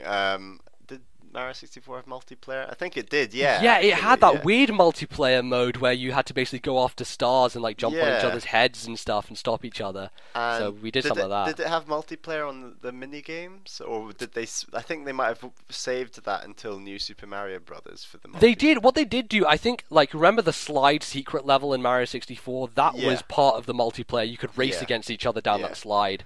And yeah, those mini games, I don't remember if they were multiplayer or not. Yeah, I have a feeling they weren't until Mario, New Super Mario Brothers. Right, yeah, I that's can't probably remember when they though. started that. But yeah, no, I was going to say, and we probably have a whole segment of stories about Picto chat in the Right, itself. yes. But I remember going to the park opposite your house the weekend that it came out, and we went to the opposite ends of the park just to see if Picto chat would work. And Yeah, we're both wirelessly- standing two corners across Yeah. like 500-600 meters and making Oh, sure it was a lot the less distance. than 500-600 meters, I'd say. I don't know. That park's quite big. You think? I'd say it was on a about diagonal, 200 meters. Well, it was a big distance. It was a big Look, distance. We've got to hammer and up. It worked. Yeah. So. Yeah, so that was an interesting one. But yeah, no, I've not got many exciting launch stories, I'm afraid. That's fine. What about you, John? Were you camping out at midnight to try and get your hands on a system? No, I actually did not pick one up at launch. At the time, I got one a couple months after launch. At the time, I was working at a Blockbuster, specifically at Blockbuster's game division, which went defunct shortly after, it was conceived. But there was a pretty regular customer who picked one up at launch, and not a day or two after he bought it, he came back and he traded it in. And I was like, "What are you, fucking idiot? This is a brand." He's like, "Well, there's no games that I want to play." Of course, there's no games you want to play. It's a fucking launch of a system. There's never any games at the launch of a system. He's like, I'm going to trade it anyway. If I want one again, I'll just pick it up later. I'm like, all right. And at the time, there was I don't know how it works in the game trading industry now, but at the time there was a 30-day wait period between where something got traded in and where the stores were allowed to sell it, and it was a theft prevention sort of thing. So if somebody were to rip off a GameStop and then go and trade all of their stuff in for credit at another store, the sort of product would be able to be tracked and held and not resold so it could be used as evidence, which of course never fucking happened. But after 30 days of it being, within the little holding locker, it went onto the display shelf as a used unit, although very lightly used, and I went ahead and bought that. With and it still had the demo for Metroid Prime Hunters, which I played a couple of times and then never put myself through that again. And Mario 64 DS, which I played quite a bit of. Played it from start to finish, got all of the stars, played as all of the different characters that you can play as in that game. Tried it using the stylus controls, which were bullshit. Yeah, I remember that was a big thing, and they were actually pushing the wrist strap to use with your thumb. If you remember that. I do remember. Control it. I remember that bullshit. Yeah, and how it didn't work. Yeah. Obviously, like the next system with 3DS, they got sense and put an analog control scheme in there, but D-pad or bust for me. I was not using that stylus control. No way. Oh yeah, that was a bit crazy. The D-pad was the lesser of all evils. But at the time, the D-pad is not ideal for controlling that type of game. But at the time, especially Mario 64, which was a game that they designed the analog stick around, which is kind of crazy, But at the time, it was like, I don't care. I'm playing Mario 64 with updated visuals, and it's on a portable system. This is cool. Yeah, it certainly played fine for me. I don't recall having too many troubles with it, but yeah, it was cool to actually be able to play that. And I think something that I don't realize or think about that much is how cool it was to have a handheld with full-blown 3D games on it. It's kind of like the transition from Super Nintendo to N64 in the handheld space, because this was basically an N64 in terms of power output. We'd never had a handheld console before that could output full 3D graphics, and that was exciting to me, pretty exciting. So I was very stoked. As for my launch story, I never owned Metroid Prime Hunters, and there's a very good reason for that, because, obviously everyone got it at launch because it was packed in. I had my DS before many people in the UK did, and very shortly after people in America did. The reason for that is during the winter, the Christmas break in 2004, I was over in Dubai. One of my uncles had basically moved over there for work, and he'd invited the whole family to go to Dubai on holiday. And we went there, and we had a great time. And it was, it's an awesome country to visit for like a week or so. I couldn't imagine living there, but it's a spectacle to be sure. And we came across a supermarket, just doing shopping, regular things. And out of nowhere, I spotted a cabinet which had some video game stuff in it. So naturally, I go over there, have a look, and inside the cabinet, they have a DS. Now, being someone knowledgeable at the time, I was reading, Nintendo magazines, I knew about region locking, and I knew that the DS was region free. So I see this DS, I see it at a price that looks pretty reasonable, and I am losing my damn mind, because I'm like 13 years old. This is a brand new video game system which isn't going to be out for another 4 months in my own country, and I have the opportunity right now to buy this and to have it before anyone else does. And that's what I did. I told my dad, and he, sorted it all out. We got the deal, got the DS. The only unfortunate thing was they were selling no games, so I didn't have a DS game until launch in the UK, which meant I was basically using it to play GBA stuff, but I didn't care. I had no qualms, because I had this hardware. It was so fucking cool, and I showed Bally, and Bally was insanely jealous, of course, and it was marvelous. So my launch story was pretty spectacular, and I don't know, it's one of those things that I will always remember, just in Dubai, suddenly seeing a DS and getting insanely excited about it. I'm pretty sure the DS was a Japanese one. I think that they just imported them from the Japanese launch, and that's why they had it there. So yeah, that was crazy. Yeah, that's really cool. I mean, be able to go back home and kick down the doors of your classrooms like, I have a DS, none of you else have one. Yep. Compare your lives to mine and kill yourself. Exactly. So the DS had a pretty long life, and it was very kind of varied in the way that its iterations were put out. Obviously, around 2006, I think, was when they put out the DS Lite. And that was also a time at which they put out games like Brain Training and Nintendogs, and what they call the Touch Generation series, which was this big push from Nintendo to kind of go for a blue ocean strategy, widen the market, and go after, as many different consumers as they possibly could, eventually dovetailing into the Wii, which did the exact same thing. Did you guys pick up a DS Lite, and what were your experiences with that system? I'm curious to know. So, John, how about we go with you? Oh, of course, yeah. DS Lite was a launch of the system upgrade for me. I did not trade in my standard DS, though. I actually hang on to that one, and it's no longer in my possession. I lent it to a friend who then went ahead and moved to Kansas City like a jackass. But yeah, the DS Lite was an instant upgrade for me. Just smaller, lighter, the brighter screen. Yeah, it was such a great upgrade over the standard DS, which had quite a bit of heft to it. Yeah, it was a chunky thing, that good old fat DS. It did its purpose, but it certainly was not aesthetically pleasing. And I think the DS Lite is perhaps one of the most well-designed and aesthetically pleasing systems Nintendo has ever put out, period. Like, it's such a wonderful thing to look at, and it was great for marketing because it had that kind of Apple sheen to it. And there's no wonder that people really took to the system.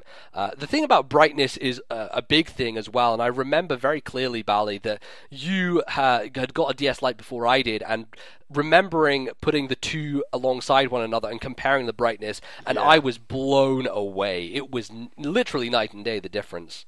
No, absolutely. A friend of mine actually picked up the DS Lite. A friend of mine, Shaq, actually had one, and he just had Mario Kart, and he brought it into school and was basically like, "Hey, Bally, come check this out." And I was just playing a GP on Mario Kart, just thinking, "Wow, this is such an upgrade." And I think I picked one up very soon after that. And I seem to remember buying Monkey Ball at the time, and just played a ton of that on the DS Lite. And yeah, it was such a great upgrade. And I completely agree with you. I think if you lined up even including the new 3DS, the 3DS, 3DS XL, the DSi, the DS Fat. I think if you lined up all like 8 of those systems or however many there are, I still think the DS Lite is the best form factor out of the lot by quite a long way as well. It was just such a great system. It also had squishy buttons, which is something Nintendo haven't gone back to. They've opted for, the kind of more sturdy, hard It's pressing. squishy on Wii U. Yeah, but it's not the same kind of squishy as the DS Lite. I don't know. They had a very kind of think unique feeling to those buttons that I really enjoyed, and so making the transition to 3DS was a little jarring after that. But it was a fantastic system, and I did wait a while until I upgraded mine, but when I did, I really never looked back. I think there were some problems on the hardware end. In the long run for DS Lite, I now have one which has a completely cracked hinge. I think that was a recurring issue for many people. Bally, I don't think. Yeah, I think my you had hinge yours. cracked as well. It just Yeah. did, but it didn't affect the system as drastically as yours. Yeah, I don't know about you, John, if you had any defects there, but No, my hinges surprisingly stayed intact. I did good. have to send my DS Lite to repair one time because I would always keep it in my backpack, and I am apparently a filthy person because my shoulder buttons stopped working, and I sent it back to Nintendo. That was another default that a lot of people experienced, I think. So. Yeah, I'm going to stand by it. I sent it back to Nintendo, and they said, "Oh, there's some sort of foreign substance in the shoulder, so we cleaned it out for you. Pay us $90." And I was like, "Fine." Oh. And actually, they did offer me like up front, like, "Hey, this is how much it's gonna cost to clean it out. We can just sell you a refurbished one for that same price if you'd rather do that." And I was like, no, go ahead and fix it. Because at that point, I had spent hundreds of hours with the thing on like Advance Wars alone, and I had so many games for it. And me and that DS Lite, man, we had been through some shit, so I wasn't willing to part ways with it. So I went ahead and had them fix it, and a couple years after that, it fucking did it again, and I haven't. And I haven't fixed it yet, but I still have it. It's sitting in a drawer in my bedroom because it's just a really nostalgic system for me because I've spent so much time with it and played so many really great games with it. Yeah, absolutely. There's a lot of excellent stuff, and we'll get to talking about games in a bit. But the DS then kind of evolved after the Lite into the DSi and the DSi XL. Now, neither Bally or I owned a DSi. I picked an XL up quite a while later, well into the 3DS's lifespan, because my original DS Lite had kind of broken and I wanted a good place to play DS games. I wasn't a fan of how DS games looked on the 3DS. It's very blurry and kind of not super nice, but so I wanted a nice way to play it, and that's why I got the XL.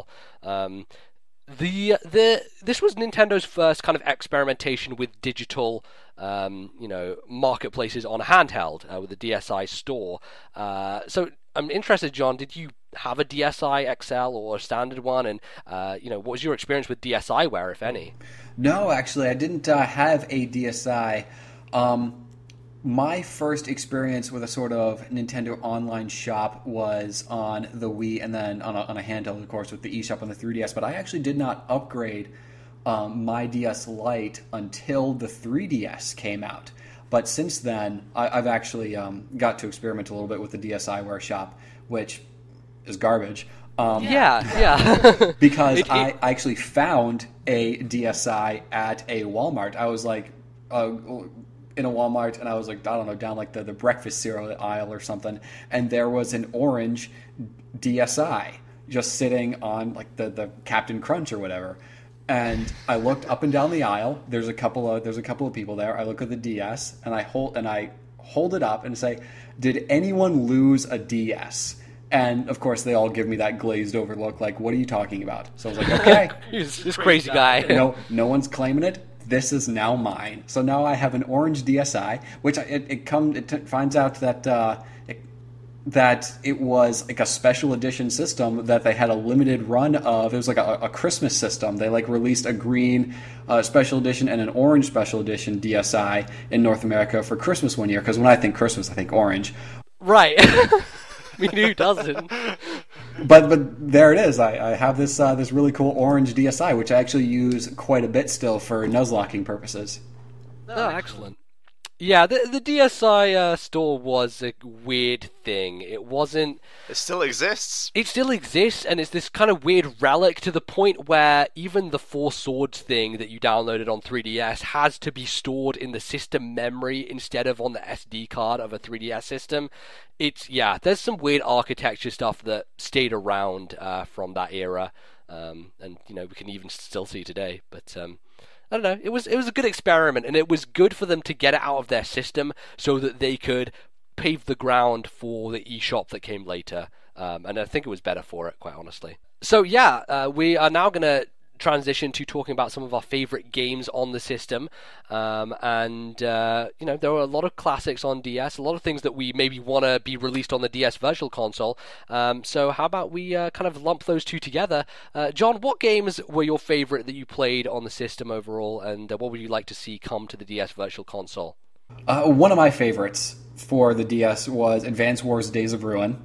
And I think the popular opinion is that Dual Strike is probably the more easily accessible game. But I really liked the tonal shift that went on with Days of Ruin. There was a lot more missions where you only had X number of units and you had to figure out how to win. And of course, it did have the missions where you could build a ton of units and just go all out against the enemy.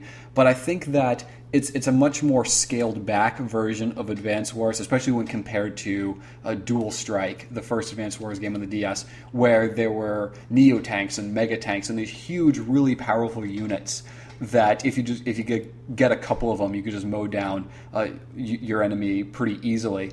I feel like Days of Ruin achieved a much better balance with the units, but also the CO powers. They definitely gave you an advantage in battle, but it didn't make... It wasn't like an overwhelming strike against the enemy. I remember in Dual Strike, one of my favorite strategies was to play as Andy and Eagle, and when you fill up both of their powers, their CO meter, you basically get 3 turns to go at the enemy, because Eagle, when you use his power, all of his vehicles can move again. So you basically move all of your planes and tanks, use his power, move all your planes and tanks again, switch over to Andy, who then repairs everything, and then get to move everything again. So really, really overpowering, and I think Days of Ruin did a much better job of balancing things out. I'll go through some of these rapid fire. Contra 4 is one of my favorites. Me and my friend who actually stole my DS played it a lot at work when we shouldn't have been playing it, but it was a really fun co-op experience, captured a lot of the original Contra feel. Golden Sun Dark Dawn is one of my favorite RPGs on the system. Castlevania Dawn of Sorrow, some really great 2D Castlevania games were on the DS. Dawn of Sorrow is probably my favorite of the group, and it's really sad that those type of 2D Castlevania games just don't exist anymore. Absolutely. Yeah. Professor Layton, that's where the series started. Really fun puzzle game. I never thought that doing other people's math homework could be fun. One that I'm especially fond of is Rocket Slime, Dragon Quest Heroes Rocket Slime. That's a really fun little game, a really cool adventure with these unique tank battles. And I've always been a little bit bitter at Square Enix for not bringing over the next Rocket Slime that's on the 3DS over to the West from Japan. Kirby Mass Attack, also one of my favorites. Bowser's Inside Story is probably my favorite Mario and Luigi Superstar Saga game. And then, of course, Pokemon Black and White, which is probably my favorite generation of Pokemon. It came out right at the tail end of the DS's life cycle, but definitely one of my favorite DS games. Yeah, the Pokemon games on DS were plenty. There were very, very many versions, and I played pretty much all of them. It's an interesting thing with Pokemon when it comes to Virtual Console, because they still haven't released any Pokemon game, on Game Boy, the Gold or Silver or Red or Blue on the Game Boy Virtual Console. I think that really has to do with the idea that they can't bring over the trading functionality and the battling functionality, the multiplayer that was, such a big part of those games. And I think Nintendo, when they bring games to the Virtual Console, they want to have all the features or not at all. Although it's very ironic now that they have Mario Kart DS on the Virtual Console and that online is completely defunct. So and that was a big thing about the game when they were like, hey, this is Wi-Fi. You can play with other people across the world. Exactly. So that maybe gives me some hope that they will bring Pokemon games eventually. But I wouldn't hold my breath on those. They seem to prefer to just remaster those and make way more money on them anyway. So that seems like a good thing there. Bally, how about you? What are some picks for you from the DS's library? I actually must say I am not very proud of my DS collection. It's not the best lineup of games, and there's certainly really great games in the DS catalogue that I just missed out on for whatever reason. For example, like you were saying, John, I love Advance Wars, and I never even played the Advance Wars games on the DS, so I'm super excited for hopefully those two games to come out on the Virtual Console. My personal favourites are, my number one has to be Kirby Canvas Curse. We mentioned it before, but it is just a fantastic game that really proves how a touchscreen can completely change the way you play a game. And it was probably the first big game to do that, and it just implemented it so well. I absolutely love the two Zeldas that came out on the system. Phantom Hourglass has its issues, in my opinion. That Great Ocean King temple that you keep coming back to is a bit of a nightmare, but I think Spirit Tracks really fixed all those issues and is a really great Zelda game. I absolutely loved Mario Kart DS. I don't think it's aged the best. Like, going back to it, it's not much fun, I'd say, but at the time it was incredible. Completed all the missions with 3 stars. Loved it. I was really big into, and I think you were to some degree as well, says Nintendogs at the time. Yeah, I know we didn't kind of talk about the Touch Generations games too in depth, but we did really get into Nintendogs in a way that it was perhaps kind of unhealthy, but I enjoyed my time with that system, playing, barking at it and telling the dog commands. It was the same weird.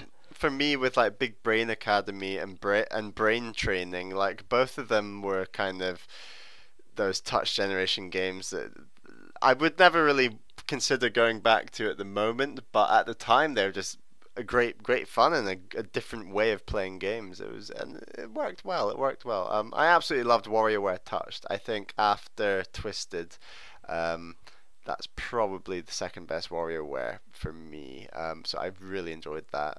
But overall, loads of great games. I missed out on loads, including Professor Layton, Phoenix Wright, that I definitely want to try on the Virtual Console when that comes, hopefully.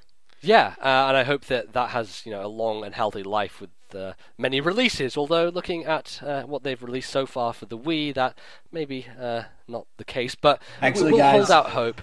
Sorry to interrupt, but the wife is home and she has been texting me that she is a cranky baby, so I better bail out. Well, before you go, John, thank you very much for joining us on the show. Thanks so much for having me. Plug your podcast. Where can people go find it if they want to hear more of you? Just search for The Nintenshow on iTunes, and that'll take you right there. Also, if you want to send me a friend request on Miiverse, my Miiverse, my Nintendo Network ID is Jonnyboy, JONNYBOY. So you can find me there as well. Excellent. I'll be doing that later and adding you there, and I'm sure many other people can do that. So yeah, thanks once again for joining us. Yeah, thanks. Thanks again, guys. It was really fun. No problem. Thanks. It's been great. All right, see ya. Till next time. All right. Well, before we close things out, I'm going to talk a bit about my favorite DS games and some classics that I would like to show up on the DS Virtual Console. Personally, obviously, I've been playing through Castlevania games recently, and as soon as I finish up the GBA versions that they have on the Virtual Console, I will jump into DS ones if Konami are so kind and release those. That would be fantastic. I would be very thankful and would like to play those. As for some of my favorites that I did play, definitely Dragon Quest IX is one that opened me up to RPGs in a very big way. I think it was, aside from Final Fantasy XIII, one of the first RPGs aside from Pokemon that I'd played, and it's really easy to get into. It's definitely kind of the ground zero, I would say, for RPGs. It has a lot of systems that are in many other games and is very easy to understand and get into. Anyone can probably beat a Dragon Quest game. It just takes time and grinding, but it's really fun. It has such a cool aesthetic to it, and is nice and long, and has a great anime style to it, and yeah, visually appealing. Dragon Quest IX is a great pick. Others would be Animal Crossing Wild World. Now, we didn't really talk too much about how much we played this, but Animal Crossing was a huge game for me. It was the first time I'd played the series, gotten into those games, and I really got hooked on it. I loved Wild World so much. We had so much fun. Yeah, we had whole evenings talking on... Were we on Skype? I can't remember. Just like walking around each other's towns, swapping fruit, doing general Animal Crossing stuff. Like when you look back on that game, it's like you don't actually do anything substantive, but when you put it all together, it's just kind of an experience. It's interesting. It's a magical experience, really. And that is the thing. I think your first Animal Crossing is your favorite Animal Crossing, and it's not something that can be replicated, which is why I feel the latter games haven't struck me in the same way. Yeah. We both picked up the Wii version, and neither of us... that was a mistake. Yeah, neither of us really spent any time with it. Because it was so similar, and you started again with no furniture, items, or whatever, and it's just building that all up again, and we'd done it all before, so it wasn't really, didn't feel like there was any need to do it, and that is sort of a concern that I would have if there was a potential Wii U version. Yeah, it is one of those things I worry about, but as it stands, Animal Crossing Wild World was a fantastic game, and I'm very glad that I had that experience with it at the time. So that's a big one. Of course, I echo your sentiments on the Zelda games and on Canvas Curse.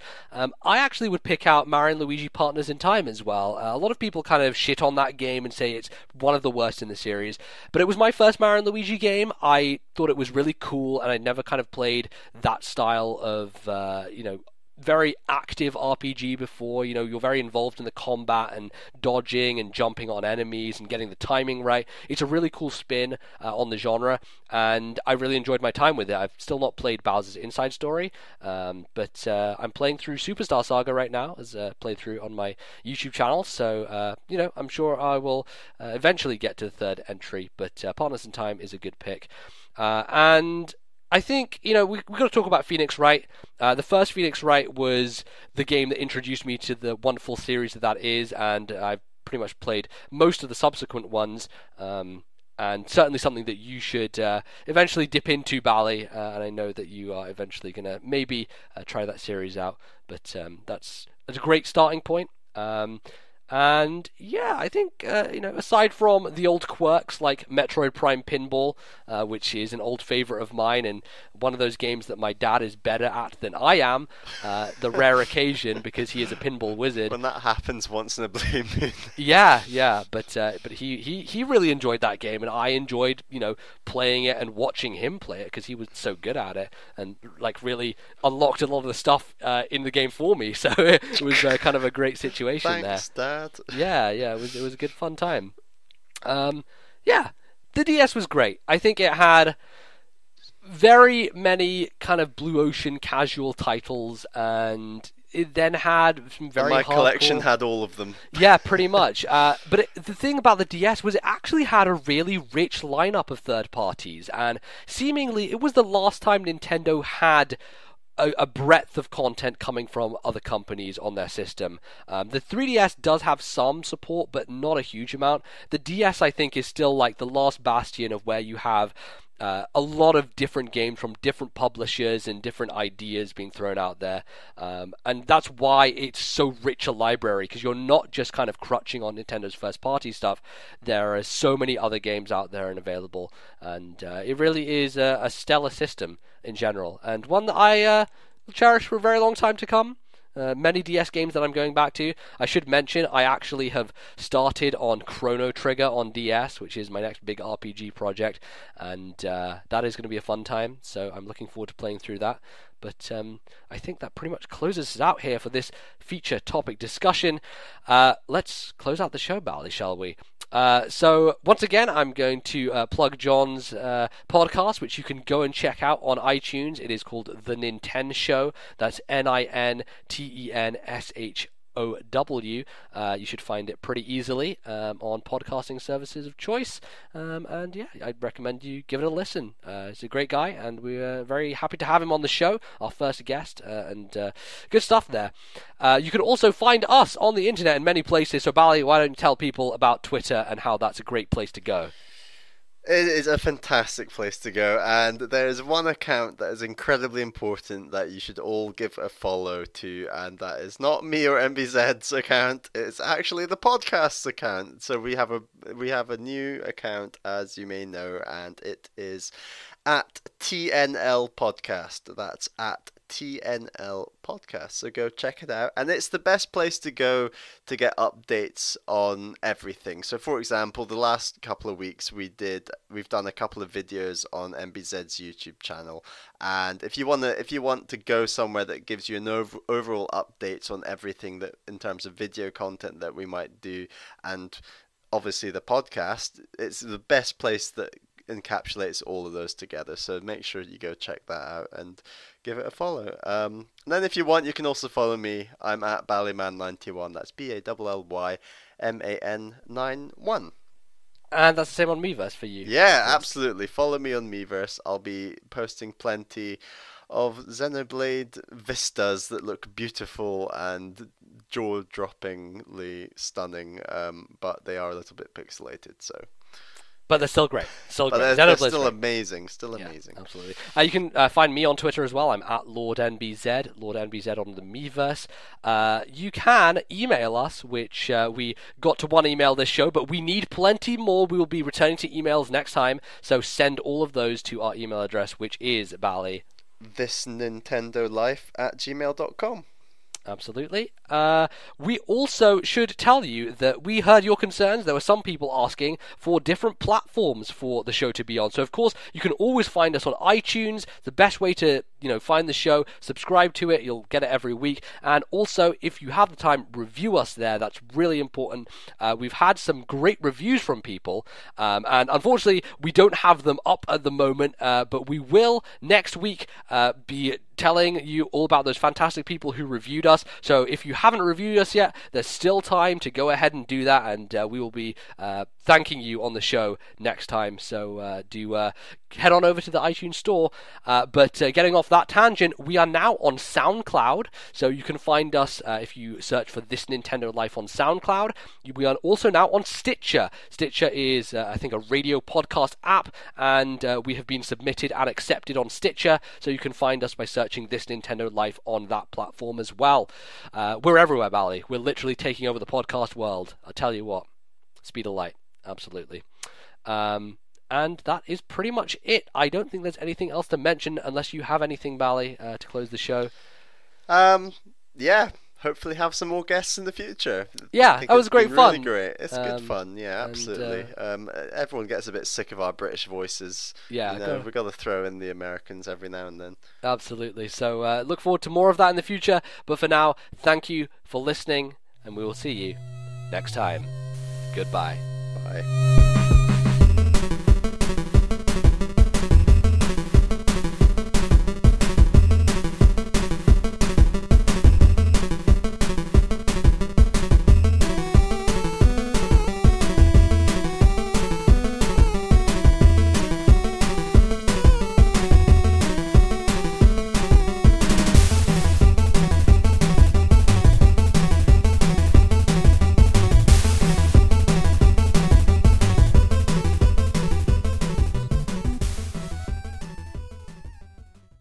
The musical interlude used in today's show was A Corner of Memories from Persona 4 Golden, copyright 2012, Atlas.